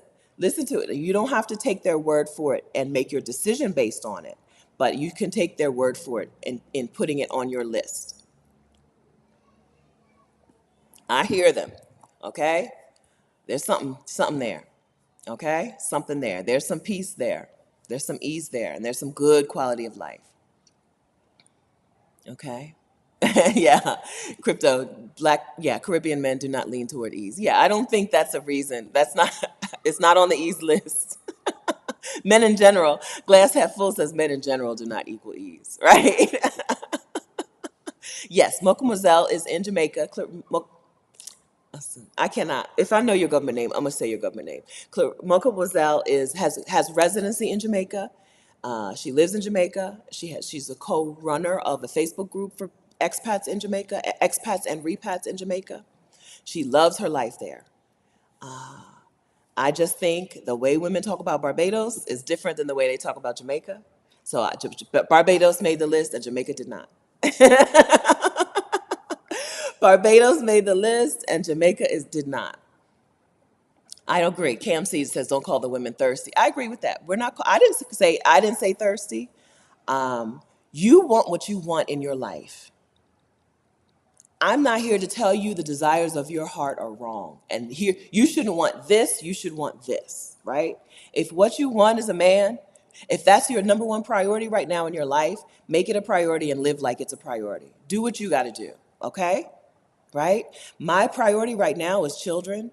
Some people think that's stupid. Some of you right here in this chat think it's really stupid of me to be moving to Costa Rica to adopt kids. It's one of the reasons I'm tired of talking about it, right? Some of you think it's dumb. That's my priority. I'm living it out. I'm living it out. Live out your priorities. I'm not going, this is not a channel where we call Black women going after what they want thirsty. We call it smart. We call it embracing ease, because it's really a struggle to say you don't want something. It's really a struggle to live your life as if something is not important to you because other people are telling you, it shouldn't be important to you. That's struggle. That's not ease. Having to give up something that you really desire is not struggle. It's not ease. It's struggle. Giving up on yourself or your future or what you think you want or you think you could have, that's not ease. That's struggle. I'm not here for that. We don't give up. We get clarity on what we want for ourselves, and then we act like it. We live like it. We live like those things are important for ourselves. What's important to me is not important to you. That's why, I'm telling you, Costa Rica, you might not like it, okay? I'm trying to be as clear as I can. You might not like it, but if it's my needs, as an almost 50-year-old woman, if it's my needs, we don't give up over here. And we don't insult women who don't give up on their dreams. We don't insult women because she still has a dream that she's holding on to. If you can't support her, then just be quiet. Okay? But this is a place where we support that. I support, listen, if that's important to you, I've talked about men multiple times on this channel. I only jokingly want a man. Seriously, because I only want him if he's rich, if he's got a yacht. I jokingly want a man, but some of you sincerely want a man or a partner in your life, a person. Some of you really want a person. Act like it. Live like it. Put yourself in the best position to get it. That might not be in the United States. Looking like I look. If a partner was what I wanted, and it was on the top 5 of my list of what I want in my life, I wouldn't be in the US much longer. Right? I got zero chance in America. Okay? Look at me. I got zero chance in America. But in other parts of the world, my odds improve. My odds improve dramatically. Yes, indeed. We go after what we want over here. Or what's the point? What's the point of getting the other things if you don't get to live the life of your dreams? What's the point of going after the other stuff? What's the point of financial freedom if you're not happy? If you wake up every day saying, I didn't want this, right? What's the point? If you have to wake up every day to something that you don't want, why are you waking up every day? Make a plan to get the things that you want in your life. I thank you, Eve Marie. I know that there are plenty of people here who think my dreams and my plans are dumb. It's okay, because they're not for you. They're for me. I want you to live your dreams. I'm living mine. I'm living mine. I'm here. I'm here. I'm in the process. I'm living my dreams. I want you to live your dreams. Some of the problem might be you don't know what your dreams are. When you hear me talking about my dreams, you might feel an immediate rejection of them, but there's like a vacuum that happens, and you're like, I don't want that, I don't want that, so she shouldn't want it. What you should be thinking is, I don't want that, but what do I want? Right? It ain't got nothing to do with me. What you want ain't got nothing to do with me. What do you want? You don't know. I know you don't know. If your reaction to me wanting my thing or someone else wanting her thing is negative, it's because I think, okay? I think it's because you don't want that thing, but you don't know what you do want. And so immediately you go to the that's stupid, that's wrong, that's thirsty. Either you don't want that thing and you think and you don't know what you want, or you do want that thing and you're just afraid to say it, ashamed to say it. You think it's too late. You feel regrets. We don't call Black women thirsty over here. Not for living her dreams. Live your dreams. I don't care. It's not for me to say what your dream should be. Your dream can be a man. I don't see it. I don't see it. Based on my experiences of men. I really, just like you don't see, some of you did not really enjoy parenthood, and you don't see why someone would choose it, right? I have not really enjoyed relationships with men all that much to see why somebody would prioritize it. Serious talk. Why would you prioritize that in your life? It's because it's for you. It ain't about me. It ain't got nothing to do with me. It's for you. Okay?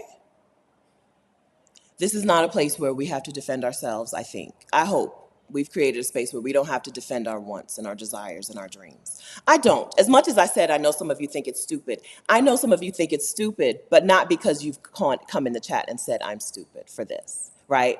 I just know because in conversations with women, I know that there are plenty of women who, if they had known they'd had a choice, would not have had children, right? Some women, if you had known you had a choice, you would not have been a parent. You would not have committed that big old block of your life to parenthood, right? And so, therefore, you think my decision is dumb. But that doesn't mean that y'all call me dumb in this space. People don't do that to me because this is a space where we treat Black women with loving kindness, including me, right? I treat you with loving kindness. You treat each other with loving kindness. You treat me with loving kindness. All of that. Okay. So we don't. I'm a little worked up today. I started out like that. I don't know why. I need nice and peaceful.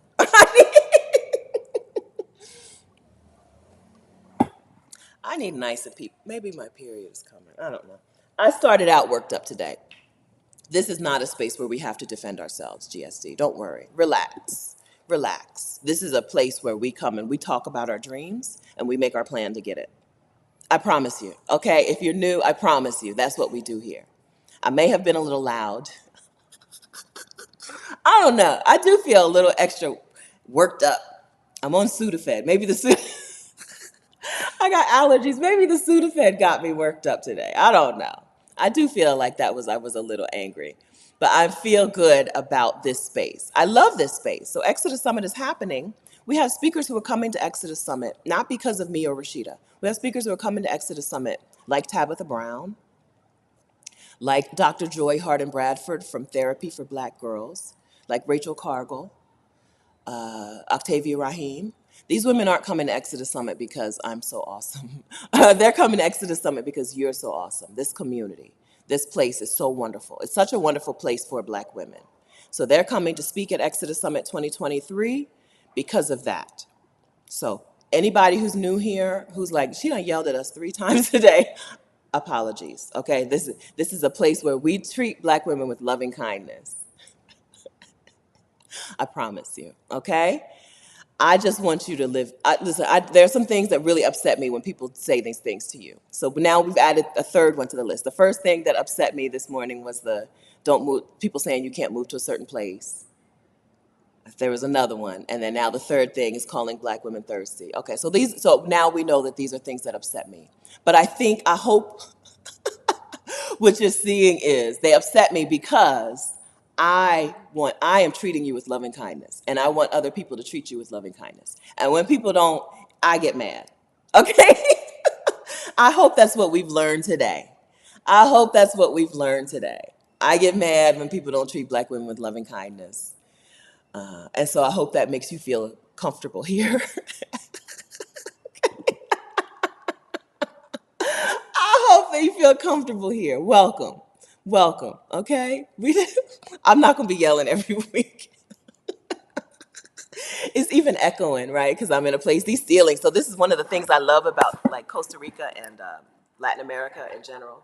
The ceiling, this is the ceiling in my Airbnb. I mean, it's just like the detail, right? The work, the craftsmanship. But it also means that everything echoes in here. So I'm clapping my hands and everything is echoing, and I'm like, I need to calm down. I need to calm down, right? Yeah, we're not here for talking to Black women in a negative way. We don't do that here. I know, Sarah, people don't want us to have ease. That's why we got to take it. Okay, ease is not going to fall in our laps. I saw that. Tyler Perry was like, if you have to pay the mortgage and the car note and the food bill, and he could only pay the light bill, at least you got a man, right? Get out of my face. I'm not here for the struggle. I didn't sign up for it. I didn't sign up for it. I don't know wherever we started out before we came to this earth, wherever that was, in that line, I did not get in the struggle line. Okay? I got in the ease line. Okay? I'm not here for the struggle. Give me ease. Thank you. Give me the ease. I didn't get in that line. Okay? If we were little souls somewhere and we coming down, what do you want, Stephanie? I want ease. Thank you. Thank you.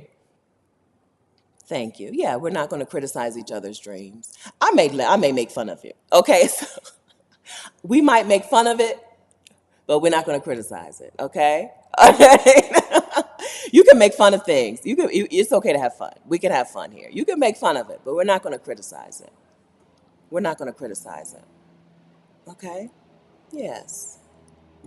Unsubscribe. Thanks. Yesterday, Krishan in Black Sit Global. Krishan interviewed us on her channel. She's Black Sit Global. Krishan just moved to Portugal. I think she told us 12 days ago. So she's on day 13 now in Lisbon, Portugal, in her new apartment, right? With 2 pieces of furniture, right? And she said she turned in the bus pass to the struggle bus. She turned in her struggle bus pass. Okay? We're not doing that. We're not doing it. We're not doing it. Okay.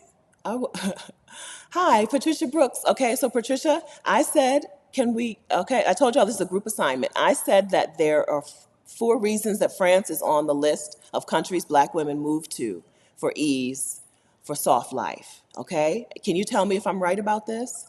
In France, I have seen Black women from the US move there and enjoy a more relaxed pace, enjoy more community, and improved quality of life and ease. Can you tell if I'm right about that? And then who was I supposed to check back with about Barbados? This is a group assignment. I'm scrolling. I'm scrolling. Yes, I am Connie Perry's daughter. Okay, one thing I can do. One thing that is a skill set I do have. It is. I'm aware of that. I am my mother's daughter and her mother's granddaughter. Here's what we don't do here. Let me tell you what we don't do here. That. We don't do that. I got it from them. Safe space. Okay, safe space, Karen. Hi. Yeah, okay. Namaste. Are there countries with mountainous regions that are good for Black women? I do not want to live on the coast. Costa Rica's got mountains. I think Panama's got mountains.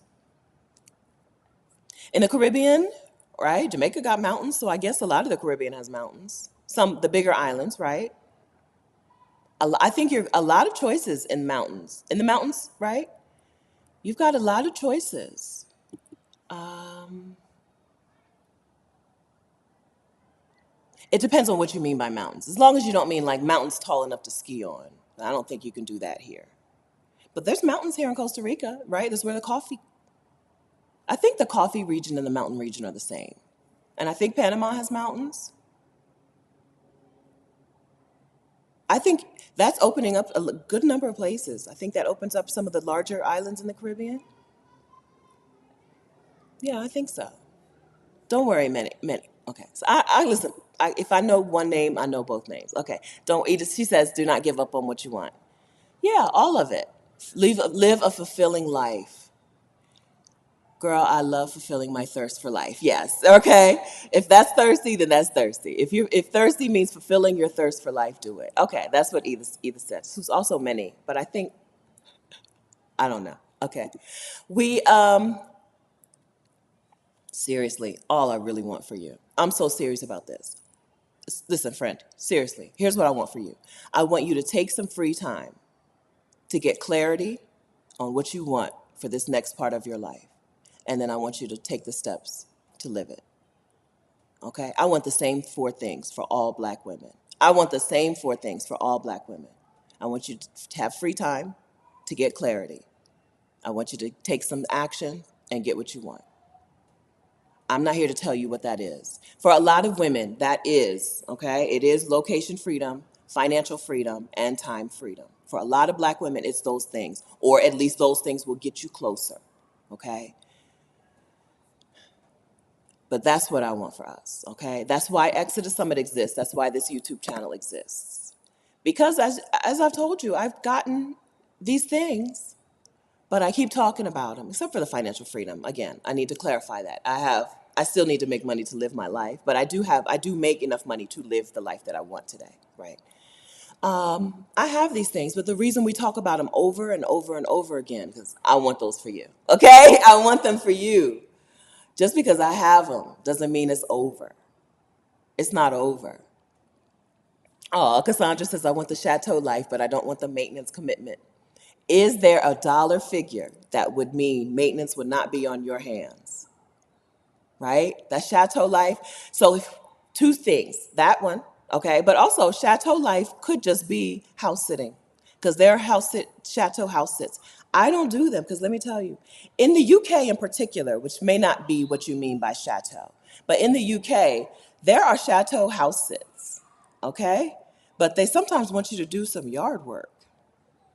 I'm not doing that. Now, I've not seen chateau sits in France, but I would assume it's because they go really quickly. In Italy, there are those. In Italy, they're not called chateaus, but in Italy, you see them in Italy as well. So they exist. So house sitting, number one. Number two, can somebody else do it? Right? Who cares about the maintenance if you ain't got to do it? I don't even do my own laundry. You know what I mean? Can somebody else do it? Can you have the chateau life without you doing the maintenance? What is that dollar figure? Can you get there? Okay, so we've done that. Did we hear back about Barbados? Montserrat, high mountains, tiny Caribbean island. Okay, Montserrat. Okay. Yes, if I don't remember now who said mountains. Mountain. That was, oh, y'all have a lot of answers for this question. I have so many. Namaste asked the question. Tracy says Mexico. Not the other Tracy. I didn't mean that. Tracy says Mexico. Tracy says Ecuador. SLS Forever says Oaxaca, Mexico has beautiful mountains. Kaluas Queen says the small islands too. Don't forget, the small islands have mountains too. Janaea Melis, Thailand has mountains. Very chill, peaceful. Jugcat, Portugal has mountains. And the Pyrenees in France. Montserrat again.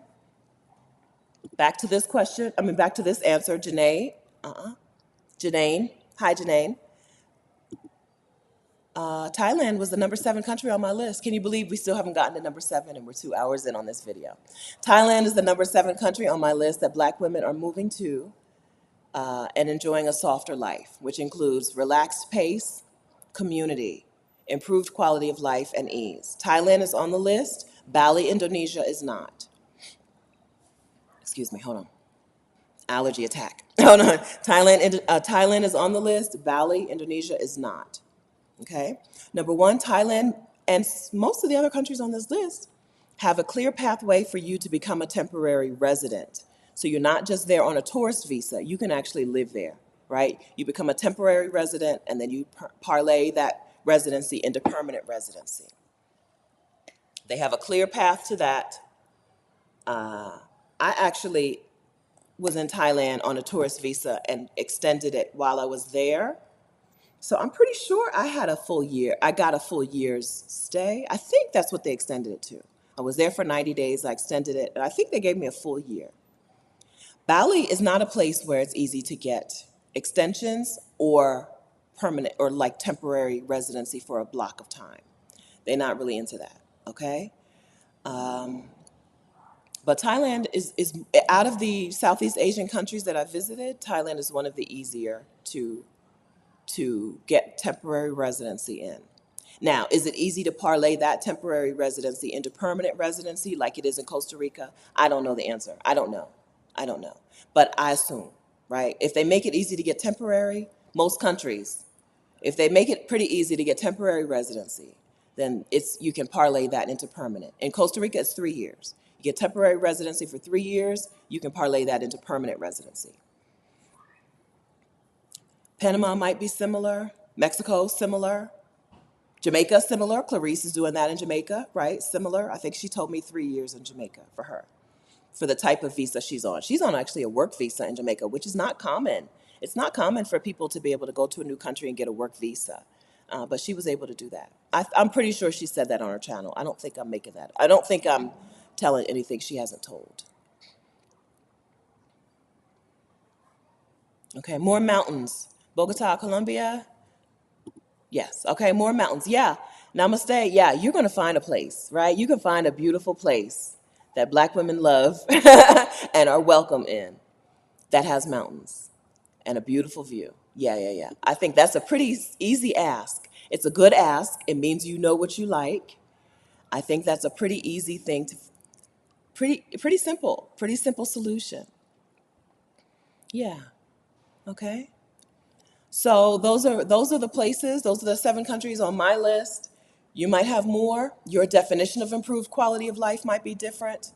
But the other things are pretty much going to be the same: ease, community, relaxed pace. I want to talk one more time about healthcare in terms of quality of life. Okay? If you're a black woman in the United States who is putting off your retirement because you think that you are like a medical emergency away from disaster, please consider, please consider a different country. Please. Healthcare should not be a struggle. Healthcare should come with ease. Ease is part of your healthcare plan. Ease should be part of your healthcare plan. There are plenty of countries in the world where you have access to quality healthcare because you exist, not because you have a specific job, but because you are a resident, I'll say. Not necessarily because you exist. Some places don't have health care for tourists, for example. But because you are a resident of that country, a resident or a citizen of that country, you do, gigolo. You do. Pamela says there's a lot of gigolos in Barbados. That's just a funny word. I don't know, it made me laugh.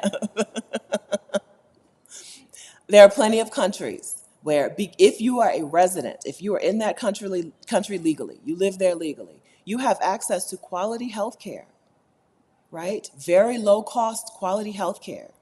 And if you don't want their public health care, you want something private, you want even better quality, you can pay a reasonable amount of money for private insurance and private care that is quality, okay? That is going to care for you. Health care that comes with care.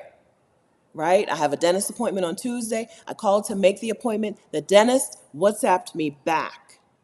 The dentist WhatsApped me back to get some information.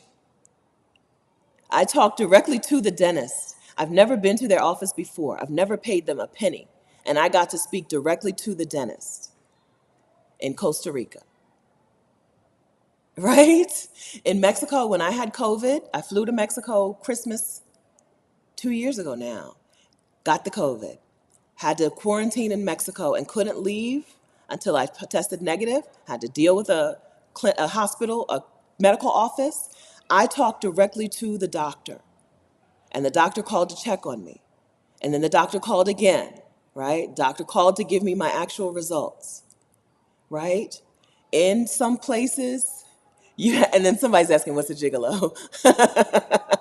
It's a funny word. I don't know why that made me laugh. It made me think of Fred Sanford, and I don't know, did he ever? Who used to sing "I'm Just a Gigolo"? That wouldn't be Fred Sanford. I don't know. Let me get back on track. Right? If healthcare, worrying about healthcare is not conducive to a soft life. Worrying about healthcare is not conducive to embracing ease. In Exodus Summit 2023, we have a session on healthcare abroad. I'm going to spoil a good portion of that today, but still come to the summit, okay? What they're going to tell you is they've got better health care for less money, for way considerably less money abroad, right? Rashida and I went live with Shar on Instagram. Yes, Tracy, I did it. I'm a mature adult, and I made my dentist appointment. Tracy told me to do that weeks and weeks and weeks ago when I was still in Palm Springs, but I didn't do it. And now I'm coming here, and I'm going to get probably better care for less money. That's what I told her. I was like, I'm going to hang in until I get to Costa Rica. I don't want to go to the dentist in Palm Springs. It's going to cost an arm and a leg. They're going to be like, what do you want me to do about it? Because that's my experience with healthcare in the U.S. What do you want me to do about it? As opposed to, let me care for you. So I did it, Tracy. I knew you'd be proud of me. Healthcare abroad is a different situation. If you've never been in the U.S. military, you probably can't really fathom what it means to go to have access to affordable or free, in some places free, quality care. Just because you're a resident of that place. Just because you're a resident, right? I told you about Tiffany in France, and she was there on a student visa, just there for I think a year. And they were like, "You need to come and sign up for Social Security. You're getting the time. The clock is ticking. You've been here too long to not have the help, not be on our healthcare system. Get on our public healthcare system, right? For everyone, right? Everyone who is legally a resident of France gets on their healthcare system, right? Portugal, Panama, Costa Rica, Mexico, right? Now, in these some of these places, in Mexico in particular, you're going to want private care, right? I can't compare Mexico to Panama, but what I've heard from the retirees is that the public care in Panama is pretty high quality. Public care in Costa Rica is pretty high quality. Not as in high quality. Mexico has high quality care, but some things like in a public hospital in Mexico, you have to bring your own sheets and your family has to feed you, right? As opposed to going to the private hospital where it's all included. Still, you're getting quality care, okay? But Shar told us, I was telling you about Shar. Rashida and I talked to Shar on her Instagram live, which is Feet Meets Land on Instagram just 2 days ago. Yes, might have been yesterday. I think it was Thursday or Wednesday. Wednesday. She is a resident of Portugal. She has private insurance in Portugal, which costs her $1,200 for the year. When she went and got a fibroid surgery that included a transfusion and a hospital stay because it was an ordeal. Things, she had some health care concerns. Right, her bill was $0. $1,200 a month, $1,200 a year insurance. $1,200 per year for her insurance. Her bill was $0 for her quality care. Right, house calls. That's right. Doctors make house calls in Mexico. Doctors make house calls in Morocco. We were just in Morocco. Doctors make house calls in good part of the world. Thea Duncan told us about her house call when she had her baby in Italy. Doctors make house calls. Like, there is a real focus on care. The healthcare is really about care in some other parts of the world. We don't know what that's like in America. We don't know. You don't. There's not. You can't. There's nothing you can compare it to unless you've been in the military, right? There's a real focus on health, and a real focus on care, and a real focus on quality, and a real focus on affordable that we don't understand. We just can't fathom it. Okay, but we'll talk about it enough times until you do, until you understand what we're saying. Okay? If your real fear, I'm so serious about this, if your real fear about leaving your job, quitting, about retiring, if your real fear is healthcare, I understand that because America, okay? But maybe that's a reason for you to leave. Our session in Exodus Summit 2023, right now the working title is Healthcare Abroad, a reason to leave, not a reason to stay, right? If I wanted to take a 1-year sabbatical and I was going to quit my job, stop, Sibangle, y'all acting up in the chat. I was like, why is the chat going so fast? Y'all still talking about gigolos. Let me get this off my screen. Y'all still going, y'all acting bad in the chat. So, what did I say?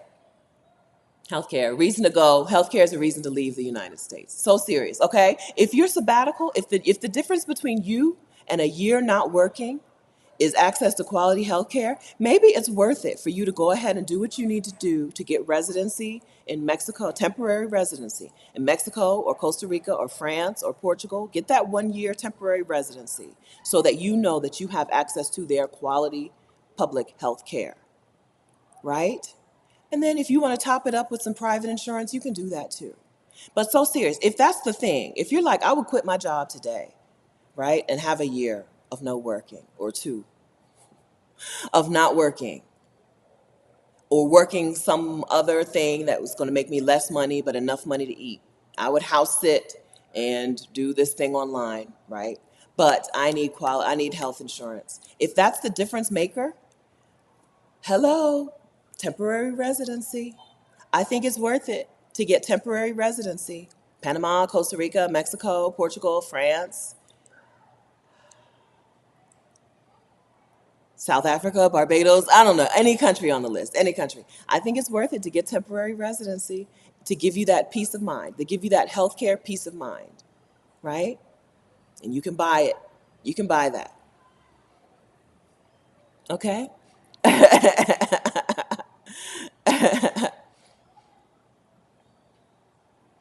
Okay? It's okay to think on things, to think about things that, it's okay to, to, to, to come up with a list of why this, you think it won't work. In fact, come up with a list of why you think it won't work, right? We talked, Kiki said it won't work for her because she has two kids. Girl, plenty of people out here doing it with two kids and more, right? Come up with a list, okay? And then come to Exodus Summit and let the speakers tell you how to develop a plan for your list, okay? Let us do it in community. Let us do this together. This is a movement. This is a community of Black women out here living our dreams. Okay? Let us together get you there. Don't let us be the only ones. Okay? Don't have me out here by myself living my dream. Okay? Because I'm going to do it. I'm living my dreams. Don't leave me. Don't let me be the only one. Okay? Don't let me be the only one. Teo says, what about countries in Eastern Europe like Croatia, Bosnia Herzegovina, and Austria? Ease and peace there. They're not on my list because of weather. I told you, I am very, this list is my list. I don't want cold weather. I don't want to experience winter weather. I think Croatia is as far north as I would go. And even in Croatia, it can get, it's going to get cold, right? They're only not on my list because I don't want to experience winter weather. They're not on my list because of any reason, right? One thing that's not on your list is the country of, what is that place that Black women love where you can ski and go to the beach in the same little tiny country? It's not Montenegro, but it's close. Let me pull up a map. Montenegro is also a place that I've heard people really enjoy, but it's not Montenegro. I'm gonna look it up. It's not Albania. Is it Albania? And not Montenegro. Not Croatia. Oh, maybe it is Albania. Where did Courtney, Georgia? Thank you. Thank you. The nation of Georgia. I don't know why I forgot that. That should be the easiest one to remember. The nation of Georgia is a place that is affordable, that Black women and Black travelers have felt very comfortable in and welcome. It's a place where you can, if you like mountains, you can ski. If you like the ocean, you can surf, right? Little tiny packed country. Georgia. Black women love Georgia. It's not on my list just because, right? This is my list. Right? I told you my list is made up. Okay. This is not a comprehensive list. This is not everywhere. These are places that I've had conversations with. Georgia should probably be on my list. Let's look at the weather in Georgia. Let's see. Weather. The capital of Georgia is Tbilisi, Tbilisi, Tbilisi in February. Let's see. It's going to tell me in Celsius, isn't it? Search for weather Tbilisi, February. My phone is like, did you mean Tbilisi? You know what I mean. Just answer the question.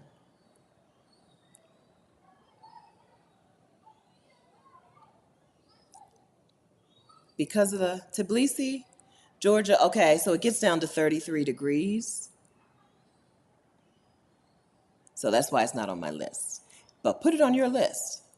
They love it. I've not heard a Black person. I've probably heard 10, 12 Black people talk about Georgia, the nation of Georgia. All of them rave about it. I'm not exaggerating. Okay? I'm not exaggerating. They all rave about it. They don't just say, I visited Georgia and it was cool. They love it. Okay? On, I think, Rashida's channel, there's an interview with Courtney.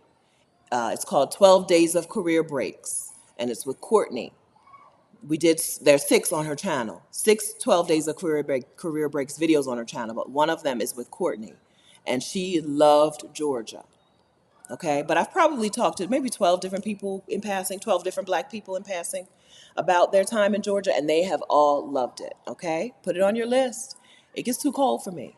Okay, it gets too cold for me, but they love it, love it, love it. Okay, there's more. There's more. It's a big world. Someone else said New Zealand.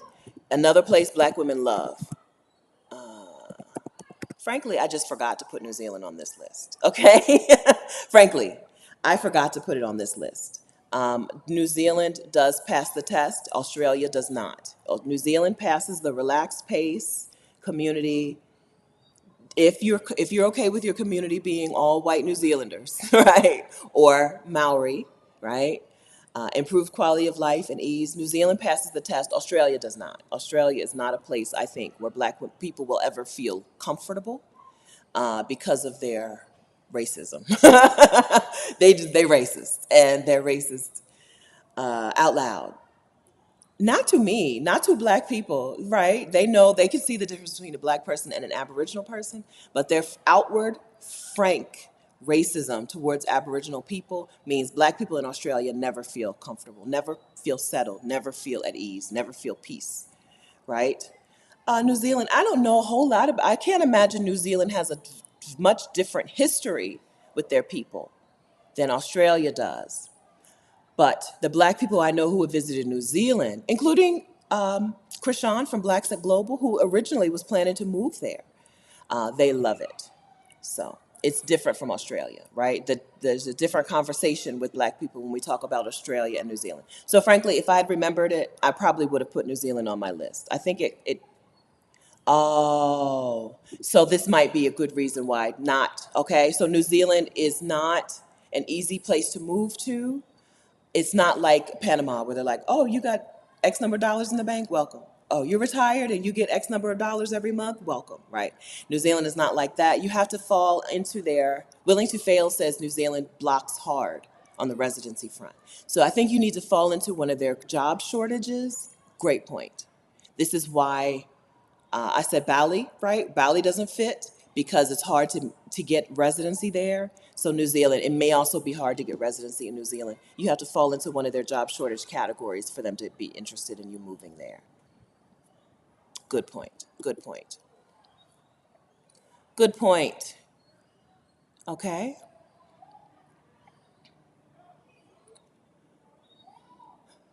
Okay. All right. I think we've covered the 7 topics. I mean, the 7 countries, and I hope I've made it clear how I figured out what relaxed pace means, what community means, what improved quality of life means, and what ease means, okay? So soft life, to me, you need these things to have a soft life. I don't think hustle and bustle plus racism equals a soft life, okay? So if we're talking about a real soft life, right? We're not talking about, I have Louis Vuitton luggage, right? But we're talking about a real, my life is soft, okay, then I think that those are the criteria.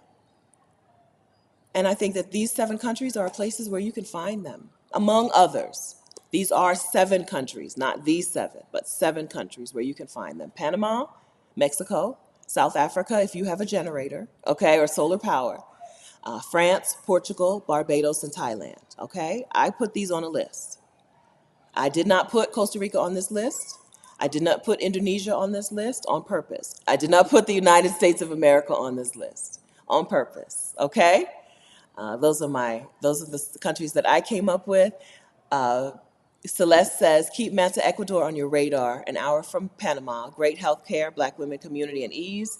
The beauty cannot be ignored. I posted pics in August. Hi, Celeste. Residency is also easy. Ecuador.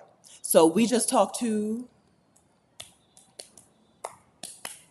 Anna, and she enjoyed Ecuador as well. We talked to Anna over on the Exodus Summit YouTube channel, and she really liked Ecuador as well. I'm pretty sure that's what she said.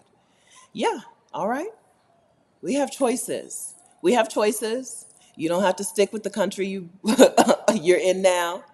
You can make some choices, make some new choices, visit some new places, put some things on your list. I think a lot of people, though, a lot of you, if you were to move now, you would just move to a place that somebody else liked instead of moving to a place that meets your needs.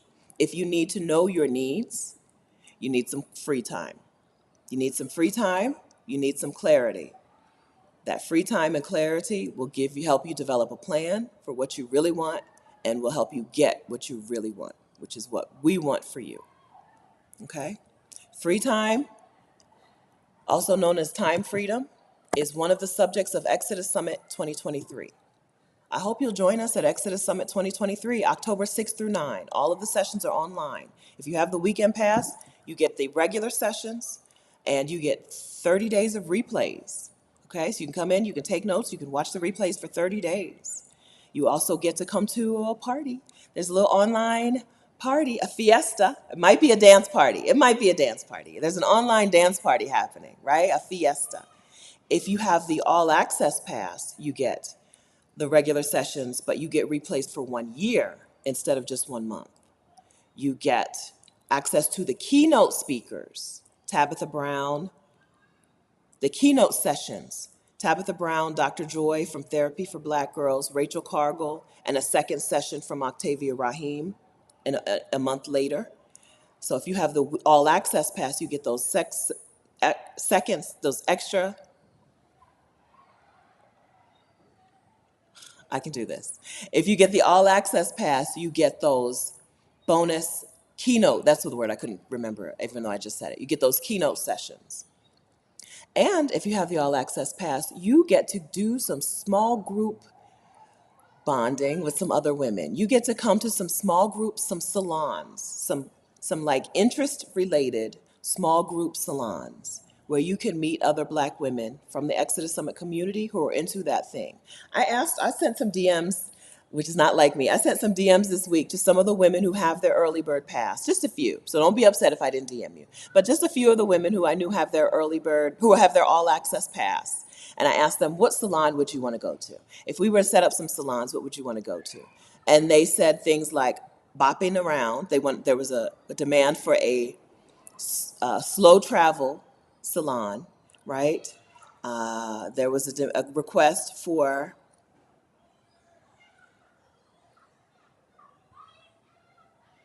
okay, so this one is specific, how to adjust to the emotions that come up when you move abroad. So this maybe is for a group of women who have already moved abroad and who have feelings, right? Who are feeling some feelings, who don't necessarily, it's not like all peaches and cream, right? A salon for these women to meet and get to know each other. There were a couple, I would like a session on, and there was a request for cruising, right? There was a request for women who like to cruise. Okay, I think this means that she's looking for some women to take some cruises with her. But there's a request for a salon for women who like to cruise. There was a request for a salon for writers, women who are writing.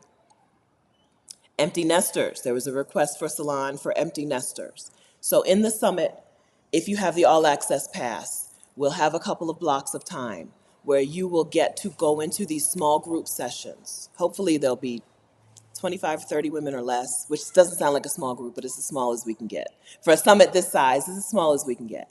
And y'all can spend some time getting to know each other and forming what may become accountability partners later, right? Finding an accountability partner for later, or whatever you want to call them. You don't have to call them accountability partner. You can just call her a friend, right? Yeah, so there's lots of exclamation points for the slow travel salon, so we may have to have more than one of those, okay? All right, but that is what the all access pass upgrades you to. It upgrades you to 1 year of replays. It upgrades you to attending the keynote sessions from those 3 keynote speakers, plus an extra session with Octavia Rahim later. And it upgrades you to the salons, right? A small group of women who have a shared interest. I may do a crochet salon, even though I don't crochet. I may ask someone else to do a crochet salon. I don't crochet. I want to crochet. Okay, I want to crochet. Maybe we'll call it crafts. Okay, okay. So, do we have a Facebook group? We do have a Facebook group. The Facebook group is exodussummit.com/community. exodussummit.com/community for Black women only. So if your profile picture does not make it clear to us that you're a Black woman, you probably will get declined, okay? We decline a lot of people because we have to be sure. Sometimes people who are not Black women want to come into Black women's spaces for nefarious reasons. Sometimes it's for innocent reasons. Just, sometimes what we get a lot is my husband is Black, right? And but some that's not necessarily a nefarious reason, but sometimes people want to come into these groups so that they can say things like, we shouldn't see color. All of us are one people. we should all be together. I'm not down with that. Rashida's not down with that. The Exodus Summit Squad is not down with that. It's a place for black women. And so you will see if you have a profile picture on Facebook that doesn't make it clear that you're a black woman. And if we can't click on you, if your profile is locked down and we can't click on your profile and see any other pictures to verify that you're a black woman, we'll decline you, okay? But the Exodus Summit Facebook community is there and thriving. And it's a place where you'll meet other black women. A lot of the women in this chat are already in that community, right? You'll see that we do things the same way, right? We treat black women with loving kindness. We make plans towards our dreams. We celebrate our plans and our dreams and the achieving of those dreams together. Okay, okay. All right, anything else going on here? Okay. Crochet, Born to Create says I crochet. Okay, if you're coming to Exodus Summit, I hope I'll get to meet you in that small group, in that salon. Stop, Tracy. Tracy said black adjacent. Yeah, we get a lot of that. We get a lot of that. I can understand it because we're an awesome group. I can understand other people wanting to be in the Exodus Summit community. I understand it. Who wouldn't? Like, seriously, who wouldn't want to be in this group? Right? But no, you can't do it. Okay? You can't do it. I declined one man today. I probably decline a man every few days, a black man every few days, and white women a lot. Right? Every time I go in there to approve or decline, I decline some white women. And then quite a few people who I just don't know, right? Your sunset picture, I mean, your profile picture is a sunset, I don't know, and your profile is really locked down, I don't know. You could be black, you could not, so we decline you. And then you have to try about me. Try again, try again. Rashida says, what about me? Don't I have rights to move abroad? Don't you care about me? That's men. No, I don't care what you do. I really don't care what you do. We have men here in the chat today who are here, minding their business, letting us take being fine. I don't mean letting, being perfectly fine with us taking the center, right? Being the focus of everything. But there are men who just cannot handle not being the center of attention. There are men who cannot handle it. So no, I don't care about it.